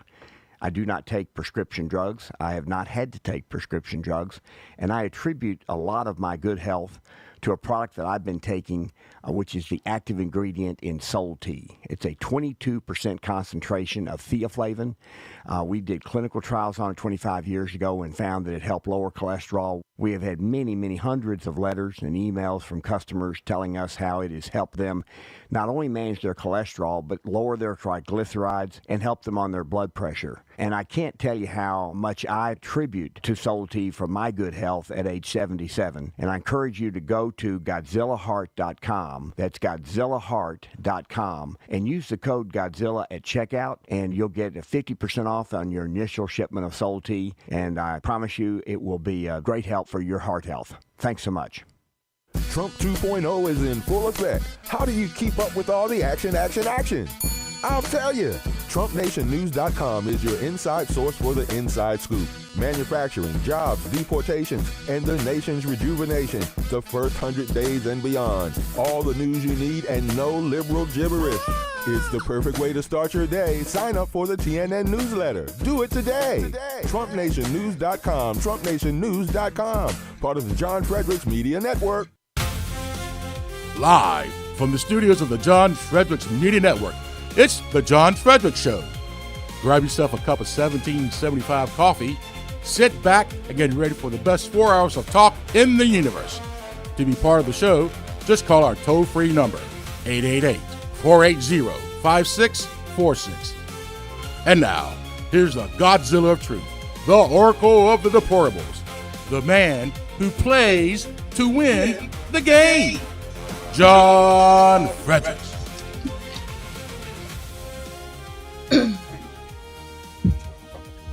Well, welcome to DC Dispatch. I'm your host, John Fredericks. Great to have you. If it's Thursday, we got the ladies here, and we are fired up. Now, we're a little short today. Maria Pickering, she's traveling. She's at a funeral today. Lindsay Rowland is still out sick. She's a little under the weather, but she's going to be back next week. Next week, I'll be in Nashville. We'll be doing this remotely, so nobody in studio, everybody remote. And Ryan doesn't have to come in. Ryan, thanks for coming in today, as always. So our panel, a little downsized today, so more airtime for everybody. The one and only Terry Gilberg from, well, she was at Clear Channel and she was at Salem Radio, now a private company. But now she's with us, and great to have her with us. Very savvy media personality, Terry Gilberg. Always good to have you with us. Good to see you Thank today. you. It's good to see you too. You look great. So And do also, well, it's an everyday occurrence. Love the tie. Well, thank you. Compliments at 9 a.m. on Thursday. Go a long way, especially when we're traveling all week. Also with us, Vice Chair, DC GOP. That's not an oxymoron. I'm sorry, I had to say that. Christina Goodlander, like there actually is a DC GOP. And once Goodlander becomes chairman, then we'll actually have a party that, raises money and has a campaign. Right now, we don't have that. But someday we can dream that we can actually have party that does something. Anyway, Christina Goodlander running for chairman, and she is the vice chair of the DC GOP, whatever that is. Anyway, it's good to have you ladies with us. We had a lot to talk about today. I'm going to go a little bit backwards, and I want to start, Christina, with what you were talking about off air a little bit when we were getting started, is the radicals in Washington, D.C. These are leftist communist radicals, but now they took a page out of the German handbook in 1939. It's unbelievable what they're doing. Christina tells me that the radicals, the Free DC communists, are going to local retailer storefronts and saying you either put the Free DC sign up on your window, on your storefront, or we will tell everybody to boycott your store. Isn't this what the Germans did with the Star of David, or did I read my history wrong, Christina Goodlander? I think you read your history correctly. This is a very troubling turn. I'll just read you verbatim from DC, from the Free DC website. So they're doing trainings for their activists for this about twice a month. They're calling it the Local Business Canvas. And the website leads with, economic boycotts are a time-tested tool communities can use to hold powerful entities accountable. Just as importantly, we can also redirect our money toward businesses that share our values. So I guess the local dry cleaner is a powerful entity, and they want to boycott the local dry cleaner if he doesn't put up a Free DC sign. And maybe the next will be defend DC or demand DC statehood, or DC is it, or DC rocks and the DC Dispatch doesn't rock. It's called extortion. Yeah, it is. Intimidation, bullying, and extortion. And basically, these people should be brought up on criminal charges, because this is no different than the mob. This is a mafia. Yeah. This is no different than the New York mafia going in the stores and saying, pay us 10% of your revenue, pay us $1,000 a week, or we're going to burn you down, and we're not going to give you protection from us. And that's a private storefront as well. It's absolute extortion, and it's going on here, and nobody says anything because everybody's afraid, and we have no part. You know what? The next press release I put out, that's it. Yeah. That thing is, to me, you really think about this. It's extortion. Yeah, the bottom line is thugs don't always wear jackboots. Sometimes it's blue-haired they-thems. But With still, they're thugs. Ring noses. No, they're thugs. Yeah. It's just it's crazy, and nobody says anything. And of course, our party is silent. There's no press release. They don't say anything about it. The media doesn't cover it, and this is an outrageous thing. And every business should be complaining about it, but they're afraid because of the intimidation. If you're downtown and you own a convenience store, you own a bodega, or you own, somebody said, a dry cleaners, whatever, a little jewelry store, or a shoe repair. You don't have the wherewithal. You don't put that sign in. Now everybody's not going to shop your store. You go to business because they intimidate everybody. When do they think they're going to start this with all the signage? They've already been doing these local business canvases. This has been going on for months. I haven't seen it. They have, I don't know what they're doing in terms of the signage. That might be a slow roll thing. I remember back when there was the whole debate over the bike lane on Connecticut Avenue, there was a concerted effort where any business that didn't put we have to have a bike lane in the window, they boycotted, and there was some vandalism of businesses that didn't do it. So I think it's going to get ramped up. I actually also haven't seen signs in windows around town, so I don't know exactly how they're rolling this out, but they've been doing trainings for their activists. Yeah, I see that on the months. website. I wonder which are the top businesses that they want to target first. And I would think these would be very small businesses. Like John just said, the dry cleaner, the liquor store, the shoe shine, the hairstylist, the nail salon. Yeah, a lot of kind of the hipster businesses already do tend to have Free DC swag. If you go into a lot of the local kind of but that's their choice. Stores, that's their choice. That's their choice. See, that's their if they want to put up a Free DC sign, right, in their store because that's what they happen to believe in. Yeah, that is their choice. Or they want to appeal to that particular constituency to shop there. That's fine. Sure. If I see a Free DC sign in their store, I'm not going to shop there. I'll pass it and go 2 blocks somewhere else without the sign because I can't stand them because they're a bunch of communist rat finks. I don't want anything to do with them. I'm not going to give them my money. That's my choice, their choice, our choice. Well, the But other thing that when you you could go do- into somebody and say, you put this political sign up, or we will tell everybody to boycott your store and stand out That's the front and make sure difference. they don't come. Now you're into 1939 Yeah, Germany, That's right. And that's the difference. putting the Star of David up. And that's the difference. And there's another little footnote to what you just said, which was perfect in showing the difference. If you see that, you can go in that store and say, hey, Mr. Store owner, you've got this sign up. I'm a customer. I'm offended by that. Let's give them a little of their own medicine, right? I'm offended by that. In fact, that's a turnoff. And I'm a customer. Why would you want to turn me off when I'm about ready to buy a couple bottles of wine? Because you're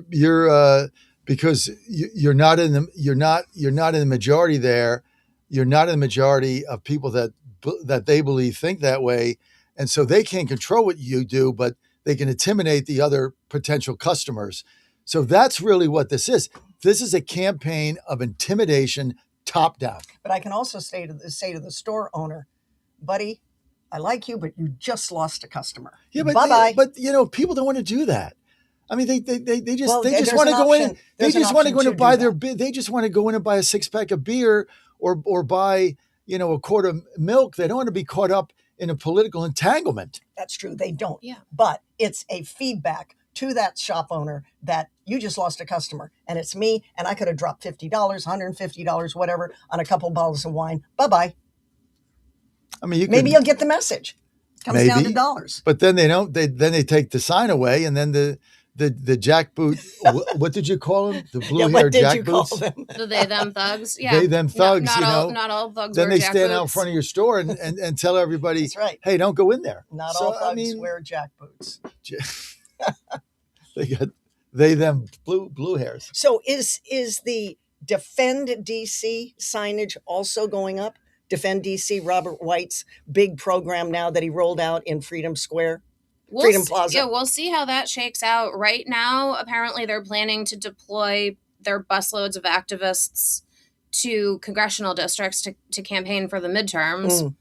Because basically they don't think that the DC GOP is even a player in our local elections. And it so they're isn't. not going to be And playing it here. isn't. So they're sending busloads of their people to swing districts. Yeah. I don't think it's going to work. That's this whole push by Robert White, who is the destined congressional person. He's, what do they call it? The presumptive next delegate, and he'll go into office in January from DC. But right now, what he's trying to do is he's trying to rally as many people as he can. And by the way, there weren't that many people that came out in Freedom Square, which was last Monday, to say this: give me your car, give me your van, give me your bus, give me your SUV, give me your bicycles, give me your energy, give me your mom, your dad, your uncle, your aunt, give me anybody that you know. Go rally 10 friends of yours. What did he say? Get your church families going, unions going, friends, campus students, anybody to go out into neighboring states like Virginia, West Virginia, Pennsylvania. Even you said before we came into the studio, New Hampshire, New Jersey, and get with those legislators. I can only imagine a bunch of blue hairs with ring noses going in and knocking on the door of the New Jersey legislature and saying, hey, you're going to be for statehood for DC, aren't you? Fist to the man. How do you think that's going to work out? Not so bueno, I think. Well, because we have no opposition here and no political party and no leadership and nothing. We don't even send a press release out. They can then take their army. They don't have to campaign for themselves. They don't have to campaign for their council members, at-large, mayor. It's all fait accompli. They're all going to get 93% of the vote. We put no fight up, and so they can take those resources and go elsewhere. And that's one of the key problems, Christina Goodlander, that we have. 100%. We have, in addition to the fact that we actually need to make change in our nation's capital, because this is our nation's capital and it's being run into the ground by poor governance, we also have to keep them fighting here so that they're not fighting in Pennsylvania. But I just think this whole ground game is goofy. I don't think it's going to work, but it might, because as you just said, where are the Republicans? Where are the Republicans pushing back on this? But just imagine this: a bunch of pink hairs, blue hairs, ring noses, tat people going into, let's say, tat people. The tat people. Be careful with the tats. The tat people. Going into like a legislature, fist to the man, You're toeing the edge. Don't tell me about your tats. I don't need to know. I'm sure glad you guys have long sleeves on. You're toeing the line. Imagine this, going into the legislature of, say, South Dakota, let's say, because they're talking about that. They're talking about taking it to the legislatures in 50 states. Can you imagine getting on planes and flying to Hawaii and saying, hey, everybody, we're here to crash your legislature meeting because you're going to vote for DC statehood, aren't you? But the thing is, some of them are good at pretending to look normal. This is actually something where we do have to keep our eye on the ball. Because right now, the majority of the American people don't think that DC should be a state. And Democratic presidents have not taken this up as a cause that they want to support. Like Obama had control of everything. He didn't do this. Biden didn't do it. But the thing is, the Overton window has shifted with the Democrats right now. Even 4 years ago, mainstream Democrats were not talking about packing the Supreme Court, but now they are, because now the game is pure power. And the case that you could make to some of these Democrat state legislature people is that this is about power because they think that it's 2 blue seats for the Senate. Yeah, power and control. It's the kind of thing where right now they're not winning the argument, but we can't take our eye off the ball, and we have to be counter-messaging this, and we have to keep making our own argument for why this is wrong. I mean, the Washington, D.C. Democrats have turned into like Communist Party ground zero.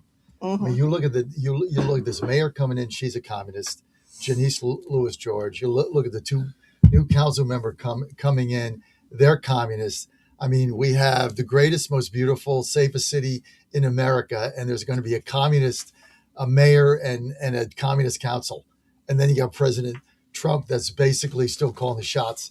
This is going to be, I tell you, the next year here is really going to be interesting. Lace them up and lace them tight. Fasten your seatbelts, because I can tell you this, from the times that I have been in the press pool with the president, there is not a single issue that is the purpose of his Oval Office press gatherings where Washington, D.C. does not come up.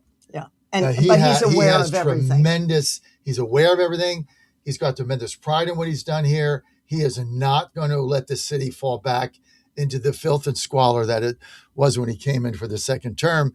So there's going to be a conflict here. Let's take Robert White at his own words. Libtard. Is he a tat person too? Not sure. Let's take Robert White at his own words. At the rally, he said, Congress has the power to make DC a statehood, but we intend to build the Congress to do it. Congress doesn't have the power. Congress does not have the power to do that. I mean, he doesn't even know what the hell he's talking about. I know he doesn't. I'm just giving you the quote.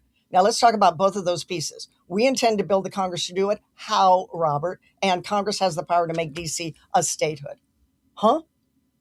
I mean, this is what he says to the people. This is what he says to his rally.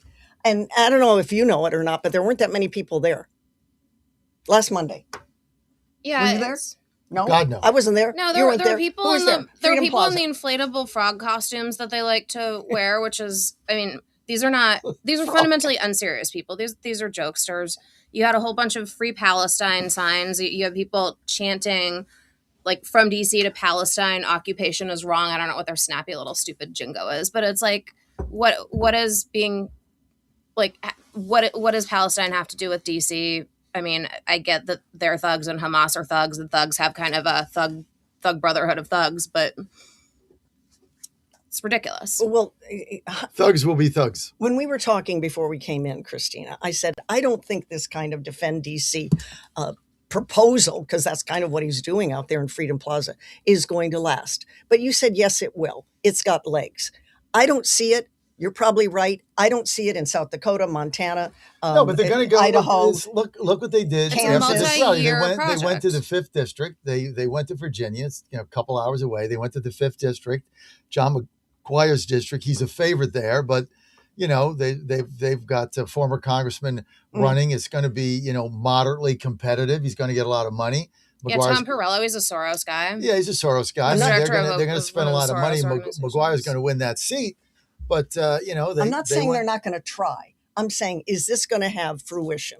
I mean, it could. You do? We have to keep our eye on the ball. Well, the fact of the matter is they don't have to campaign here because there's no opposition. So, Right. I mean, that's the That's right. Well, problem. that's right. That's always been the problem when you don't run candidates is if you have no opposition and you're a Democrat, you can go out and campaign and raise money for another Democrat. If you've got to fight to hold your own seat, even if it's, even if it's a long shot for the Republican to win, but if you have to fight it, well, you just can't go out there and spend time on it, right? Because you have to respond to the press. You have to respond, right? And the other problem we have here with the media, and I've proven this, give the media something and they will cover it. Give them nothing and there's nothing for them to cover. That's why I say, well, there's no media here for Republicans because you don't give them anything. I mean, I put out one press release and I got 2 interviews off it. And I'm Ward 2 chairman. I put out one on Tuesday about the stadium. I got a interview with NOTU US, the guy that covers it from DC, and I got a mention in the Washington Examiner. All I did was put a press release out. Give them something meaningful, and they'll cover it. You give them nothing, you have no presence. Because a lot of them don't want to be completely one-sided. That's not No, they journalism. want to cover something. They want to, they want to cover this.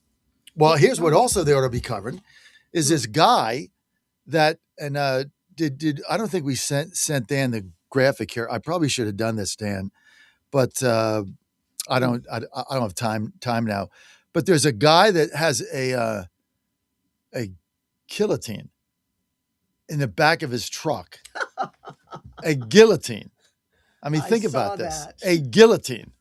Remember the guillotines in the French Revolution, right? And before. And before they chop your head off and put it in the basket. He has a guillotine in his truck, and he parks it in front of the Supreme Court. Now, are you kidding me? And this was a real, actual guillotine. It was a guillotine. Not a mock-up. It was a guillotine. Sometimes the crazy people will have like fake ones made out of plastic that they bring for their protests and for show. No, this was a real one. Full-on blade that would have been capable of decapitating a person. And this guy was driving it around DC. Not only that, he drove it from California across country. They're all crazy when they do this. We're driving all the way across country. I'm going to take on the man in DC. All right. He drives it cross country. I mean, think about that. From somewhere near San Diego, drives it all the way across country and then just parks it there. Now, perhaps it had a tarp over it or something as he's going through the middle of the country, but he parks it in front of the Supreme Court. Now, all kinds of cops were looking at this guy. All kinds of cops. And he gets arrested. What does he get arrested for? What was it? Charged with carrying a dangerous weapon. Well, you think? Although that's only a misdemeanor. And he was also charged with attempted possession of a prohibited weapon. Is a guillotine prohibitive? I think so, right? I mean, does the Second Amendment cover it? I'm personally very pro Second Amendment, but does the Second Amendment cover a guillotine? I don't think so. But he's out of jail now. They let him out on bail, so he's on the loose guilty. in DC. He said he dislikes Gavin Newsom and President Trump. Well, why didn't you take your guillotine to Sacramento? Exactly. But he didn't. He's got to come all the way over. And then he doesn't go toward the White House. He goes toward the Supreme Court. He's goofy. He's crazy. He worked as a tattoo artist and an ear piercer. Any of you people that like tats? I mean, maybe. And if he's still around, maybe he could go to work here. Why is she going off on the tat thing? What is this about the tats? All right. Tats are conservative now. I don't know what Even they are. The Daily Wire had a thing about I'm it. tattooed Those head guys to are foot. social I'm conservatives. tattooed shoulder down to foot, and I don't know Here's why. his name. Does anybody want to know? He's 35 years old. Terry wishes she had tattoos. Oh, I do. How do you know that I don't? Because I know that. Yeah, no, that's because you keep bringing it up. This is the first time I've ever brought it. I'll hook you up with my guy here in DC. Should I show you? No, I don't all right. I'll just tease it. He's 35 years old. His name is Philan, Philan, Dewey Lee, Tam Dewey Lee. And he has got a brother that says that he's harmless and that he's a little...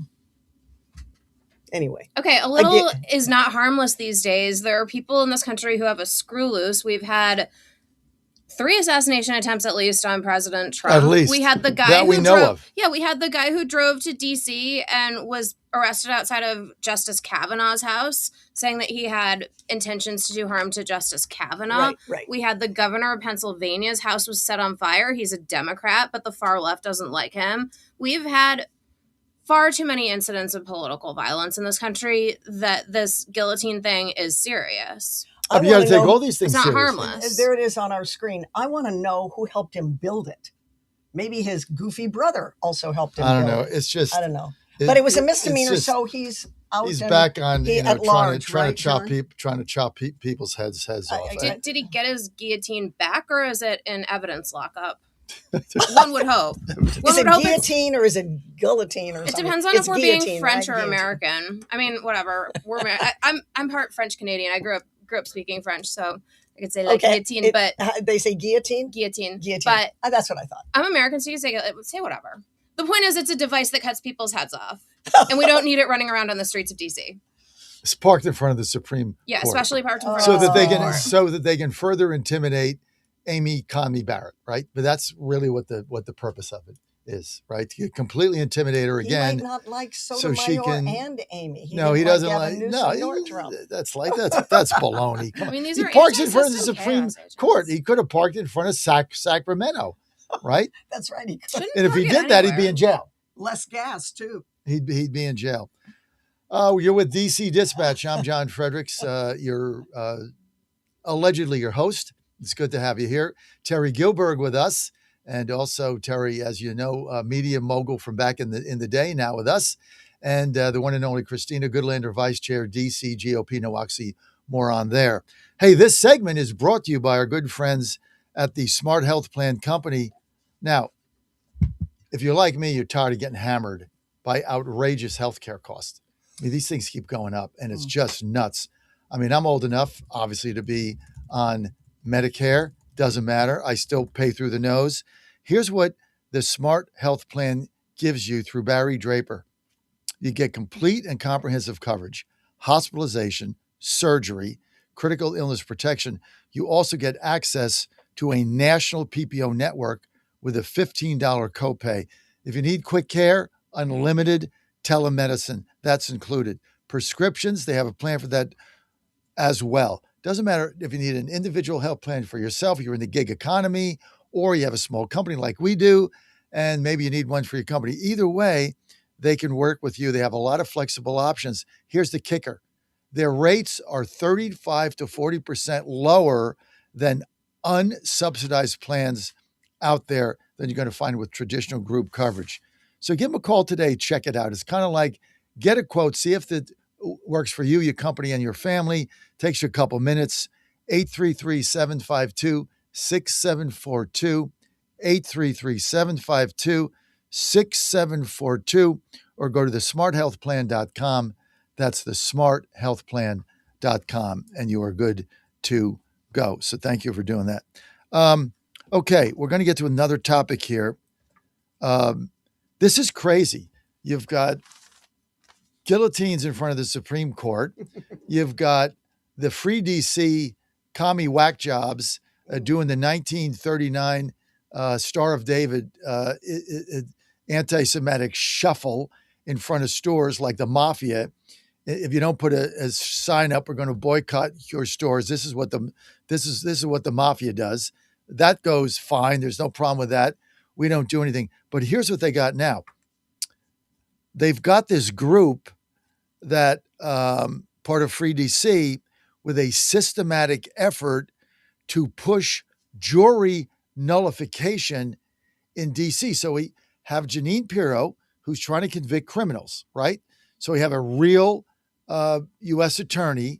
And so they come up with this plot to train potential jurists how to fake their way through and lie their way through a jury pool in order to get put on a jury, in order to be the one holdout for convicting a criminal, so that they put a monkey in the wrench of Jeanine Pirro and the Trump administration in DC and let criminals go free regardless of the evidence. And they fake their way through jury selection. and there's a training program to do it. This is the most insane thing. And again, this goes unnoticed. Christina Goodlander, give us a detail. So it's the same group that's doing the economic boycotts. They're doing what's called the Juror Information Project, Juror Education Project, whatever. But basically, there was the nullification project. Yeah, nullification. There was a reporter from the Washington Examiner who actually got himself into one of these trainings, and he observed it. And it was basically this, like John said, it was this systematic method for how you can get picked for a jury. You're basically not supposed to say anything. You're supposed to show up looking normal. So if you're like a blue-haired they, them, maybe cut down on the blue hair. You could have tats, but not blue hair. You're supposed to look normal. You're supposed to not say much during the voir dire, during when they ask you questions, and then the lawyers have a chance to throw out particular jurors. They teach them to effectively lie about their affiliations. So one of the questions, for example, that you can get asked when you're on a jury is, are you a member of a prison abolition group or a police abolition group? And the trainer said, look, you can answer no because what? Do you have a membership card? Did you pay dues? So technically the answer is no. So they're effectively teaching these people to lie. I mean, you could call it like lawyering, you could call it sophistry, you could call it whatever, but it's fundamentally dishonest behavior. And they're getting themselves onto juries. And like John said, they're preventing convictions. So before Jeanine Pirro became the U.S. attorney for D.C., she had a very, very strong conviction record because she does her work. She picks cases that actually are strong, and she tries people who actually are guilty. But we've had now in D.C., even CNN has covered this. Even CNN has said that it's very troubling. CNN hasn't covered the Free DC clowns and what they're doing, but they're saying, well, why is it that these MS-13 members who, you know, there's Jeanine Pirro's office has a very strong case against them. They're prosecuted in a very competent way. So why is it that these people are not being convicted? And it's because of this jury nullification project. And one of the other things that I think is really important when they go to the nullification workshop, if one of the jury selection committee members says, have you ever been arrested? And if so, let me know what and when and where. Was it a misdemeanor? Was it a conviction? They want to know the data on the arrest. The person is trained to say, I was detained, and then not say anything more. Wait, the question is, have you ever been arrested? Okay, I was detained. I think the jury selection committee should really look over their questions. Have you ever been arrested and convicted? The operative word is convicted. Felony conviction with no civil rights restored means you can't be on the jury, period. Basta. No. Pending charge for a crime punishable by imprisonment for more than 1 year. Can't be on the jury. But these kind of squishy questions, I mean, I really think the jury committee, the selection committee, when they're vetting through whoever's going to be on a jury, really needs to take a look at this and really ask the pertinent question, because the white lies are sneaking through, the spin is sneaking through. If on a jury, if they actually make it on the jury, they are instructed to vote not guilty, period. Just not guilty. I mean, if you for really, any reason that they believe, the guy could be not guilty. But there's no reason to believe. They're going on the jury in order to let criminals go and vote for a hung jury, because they're never in the majority. There's never a unanimous decision. It's always a hung jury. So what should be troubling to every American is not the fact that you weasel your way onto a jury. That's bad enough with the training. But your purpose there is to hang the jury, to let the criminal go, regardless of the evidence. Once you go down this path, it's serious. Once you go down this this is path, serious, folks. The entire U.S. judicial system of judged by a jury of your peers now becomes politicized and goes out the window. This is the seriousness of this. It is. It's incredibly Right? serious. Because your role as a juror is to weigh the evidence. Your role as a juror is to sit there in the courtroom and to take things seriously, to weigh the evidence. And if the prosecution proves beyond reasonable doubt, then you vote to convict. And if they don't, then you vote to acquit. This is what our whole United States judicial system, this is the cornerstone, the bedrock of it. This is what it's That's right. founded on. And what they're doing is so perverse. It's like let's fake somebody onto the jury to then nullify the potential conviction of a political opponent that is arresting criminals because we don't like them, regardless of the evidence. The evidence doesn't matter. It's I'm in that jury to vote for not a conviction to thwart Jeanine Pirro and the Trump administration and the Department of Justice. And in so doing that, if I let another criminal out on the street that should be convicted and they rape or murder another Washingtonian, well, in their view, that's collateral damage for the greater good. This is the sickness of this. This is beyond sick. It is an assault on the entire U.S. judicial system. You let this thing take hold, you'll never, nobody will ever believe a jury again. No kidding. And I think there is, they're trying, in other words, to get jurors on this case, at least it's my understanding. It's the conspirator case in the 1988 Lockerbie, Scotland bombing with the Pan Am Flight 103. That still is coming up, if you can even believe it. That's 30 years If you ago. can even believe it. So trying to get 40 this, years ago. these, How old is that? 40 1988. years old? That's 40 years ago. I think it's this year, as a matter of fact. I was astonished when I saw it. But here's something your national audience should know. You mentioned Free DC. It isn't just the group Free DC. There's two other groups. A group called Freedom Trainers. Look out for that one. Freedom Trainers, doing the same thing, these nullification workshops. And the other one, which is kind of a goofy title, Harriet's Wildest Dreams. What the hell does that mean? Well, that's another secretive thing. They're out of Louisiana. They're Louisiana is sort of a code for we do nullification workshops. Harriet's Secret Dreams out of Louisiana. Well, these are the same people that don't want jails. Yeah, and they don't want They don't police, want cops. They don't want and jails. They don't want just, Supreme Court. They don't want any they of just that. want They're very, criminals very running around the streets. They want chaos in America. It's anarcho-tyranny. It's anarcho-tyranny. It's I gotta write that down. anti-civilization. Mm-hmm. Oh, and these are not the same supposed to people be- who chant down with Western civilization. Personally, I like Western civilization. That's why. And look, without Western civilization, these people wouldn't be able to even do what they do. They owe a great debt to Western civilization, and they're using it against us. See, I'm not sure that even our audience, which is very savvy and very dialed in, understands the dire consequences of what we're up against here. Well, here's one more thing that Not only in DC but across the nation. You're right, John. It is extremely serious. I mean, these are anarchists. Yeah. Like Soros giving all this money to these, soft on crime DAs when he did that, and the Republicans were caught with their pants down, not paying attention. He got all these super left wing DAs and letting people out of jail. Well, what was the purpose of that? Chaos, anarchy, crime, squalor, and yet when they rapes, go in murders, to that's their purpose. But John, when they go into these workshops, they're supposed to be like pablum, like milk toast, like wear beige. They actually tell them wear beige, show no blue hair. You got to get it dyed back to your original color. No shirts that say Black Lives Matter or anything. Just go in very, very kind of neutral, almost act dumb, like you don't know much.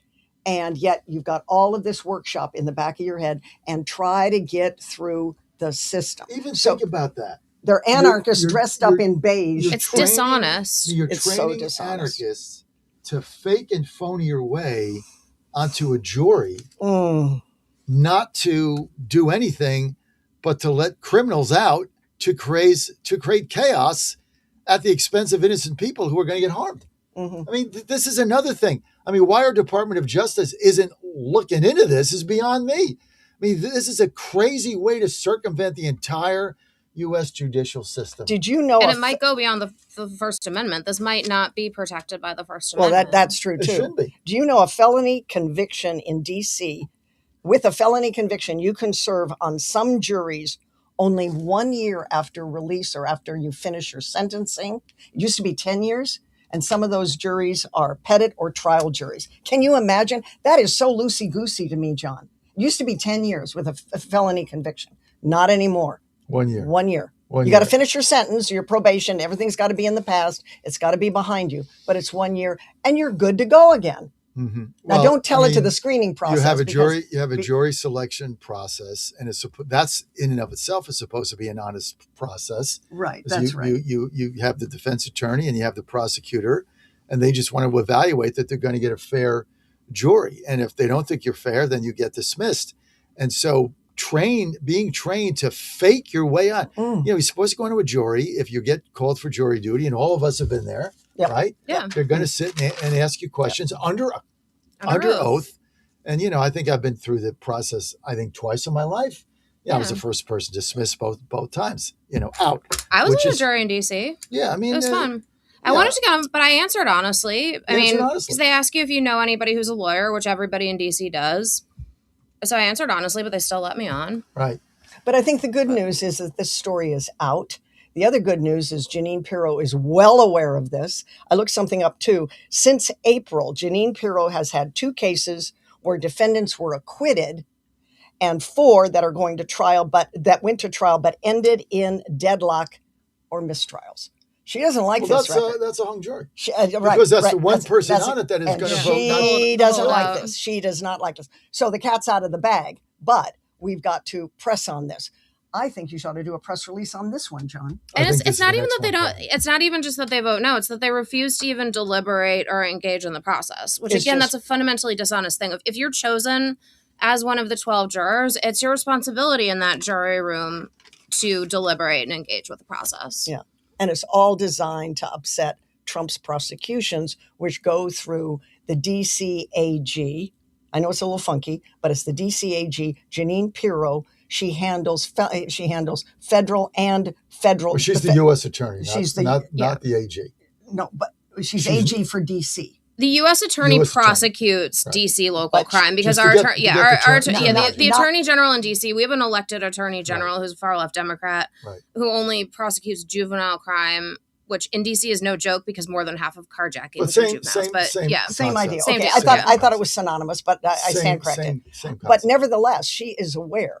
And I don't know what's happening in that office. I don't know what movements are happening in the office to expose this all the more. But who's ever on those selection committees, they better get their questions. And again, where's the questions right? Where is the Republican Party on this? Because this is not an assault. This is not just an assault on President Trump. This is an assault on the American system. Well, it's like John said, and like Terry said, it's an assault on the bedrock principles that undergird our republic. It's very serious assault stuff. on every law-abiding citizen in Washington, D.C., who you're letting a criminal out that's going to put you at risk. Yeah. I mean, this isn't like they're getting on a jury pool to decide if somebody trespassed in Farragut Square or jaywalked. I mean, they're getting on criminal trials with dangerous people. And they want to let them out and let them back on the street so they can rape, murder, or pillage or loot again. And the classic example, current example, is the MS-13 guys right now that are in the system. But the idea Who got let out? Yeah, one did. Another one's up, I think. Another one's coming up, I think. The idea that you're training in these mock sessions. I mean, think about that. You're going through the exercises in a mock session. Wow. I mean, that's ballsy. ballsy. It's pretty incredible. Incredible. And it's one thing if this is, an independent thing and that people are trying to help you be a good juror, like what to look for. Hey, you're going to a big trial. Here's a seminar on, how to make a good decision as a juror. That's one thing. This is basically how to fake your way on it and then to vote not guilty to get a hung jury to put a monkey wrench in the system, regardless of who that might harm. And that is the most insane thing you can. And our Republican Party here in D.C. doesn't say, I'm not even sure they understand it. The conviction rate with grand juries out of Jeanine Pirro's office, not just contemporarily, but also in the past, was about 90 to 95%. It ain't that way anymore. Now it's 50%. Now it's about 50. 50. Why? Because they got these people voting no. That's right. No convict, and they get a hung jury. I mean, this is serious and stuff. Then they laugh. And it jury nullification. I mean, even think of that title. Just You're going to nullify this? just hung jury, just not guilty, just find any little thing ever. John But Fredericks that's what Media they're being Network. trained to do. You're on DC Dispatch. Terry Gilberg with us, long-term media personality, Salem and Clear Channel, and we're CBS. a little and CBS. We're a little constricted today. We've also got Christina Goodlander, DC Vice Chair, DC GOP, and this is the Washington DC alternative to the fake news. So thank you for being with us every Thursday here at 9. Next week we'll be live. We'll all be remote on video. I'll be in Nashville. I want to get to a press release and a column I did the other day. I got picked up by a couple of outlets, NOTUS being one, and the Washington Examiner being another one. Whereas Ward 2 chairman, elected official here, I called for the new Commander Stadium, whatever you want to call it, the Washington Football Stadium. $1 billion of taxpayer money, and average families that live in wards 7 and 8, 6, 5, across the wards, they got 2 kids. They paid $1 billion in taxes for the stadium, and they're locked out of taking their family to a football game. They'll never see a game here because you got the corporate suites, you got the license fees. You want to take a family of 4 to a football game, here's going to cost you $1,000. You're going to take out a bank loan, basically. But yet you foot the bill. You're a working class Washingtonian. Your kids will grow up. They're Commanders fans. You want to take them to the game like my father took me many years ago to a Giants game in Yankee Stadium. We took the bus. I don't know. He spent 50, maybe 30, 40 bucks on it. We didn't have any money, but he took me to a Giants game at Yankee Stadium, or he took me to a Jets game at Shea Stadium. Tickets were maybe back then $7. In fact, I remember going to a Jets game at Randall's Island or some island out there back before Shea Stadium when I was a young man. That's how you get your kids involved. And now you can't do it.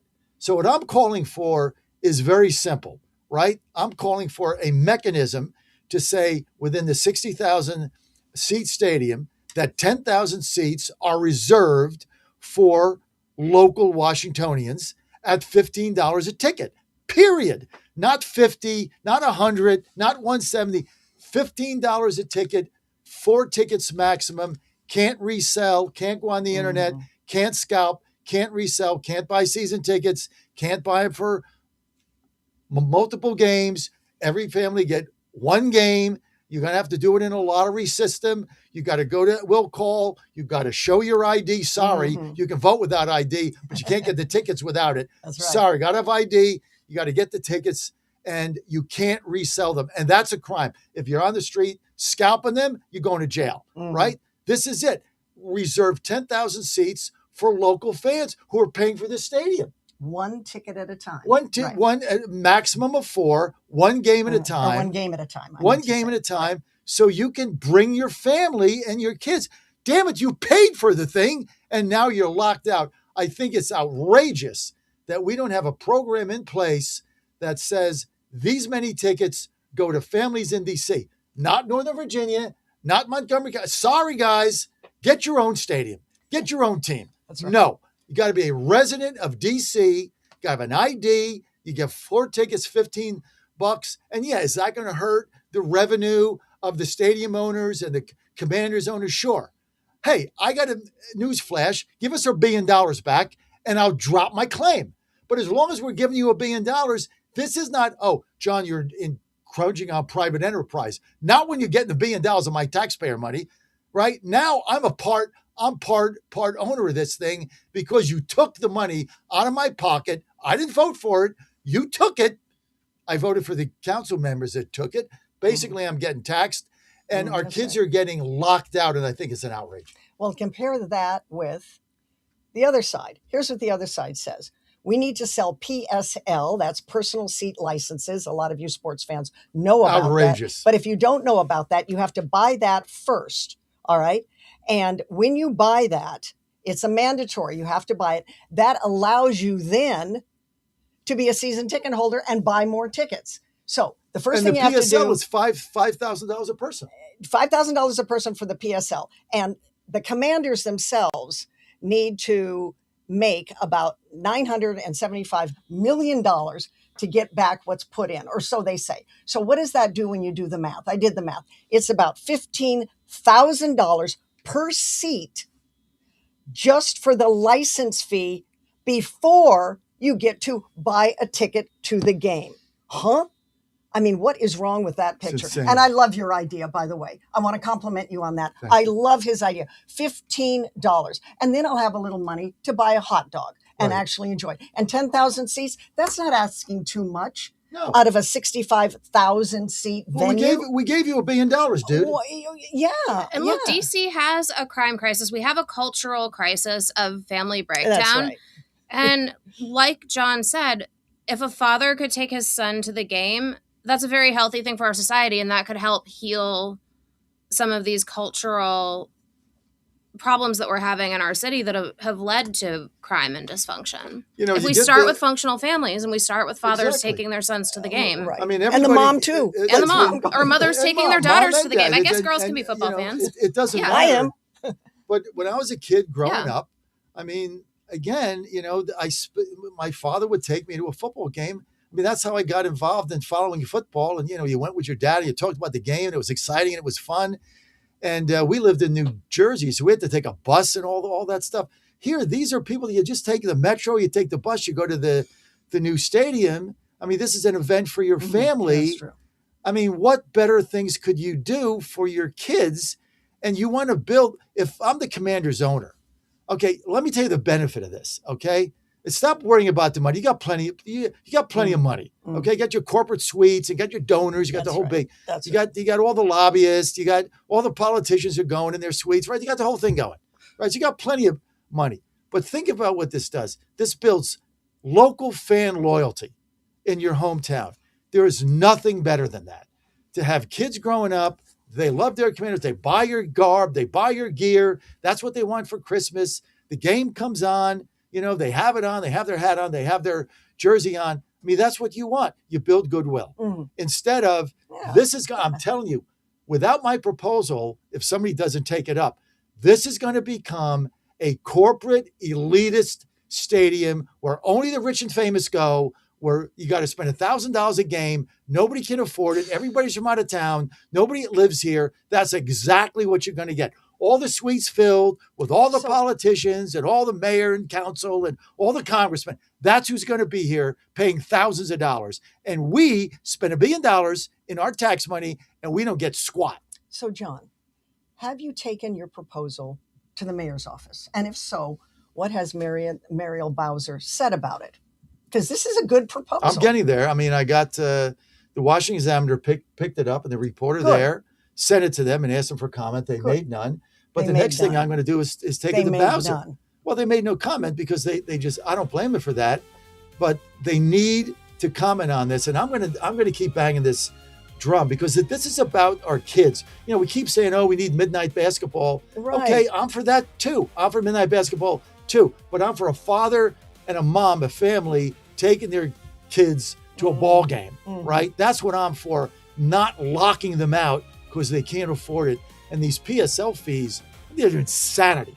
$15 a ticket. That's great. Then you've got the Diet Coke, then you got a couple of beers, then you've got hot dogs, you got hamburgers. It's affordable. Yeah. Even then, it's a couple $100, depending upon how many kids you have. But this is a very, very good proposal. But you can work overtime and put that money away and you can do that. And you just go in a lottery. And you know what? Maybe Muriel Bowser will say, hey, John, that's a great idea.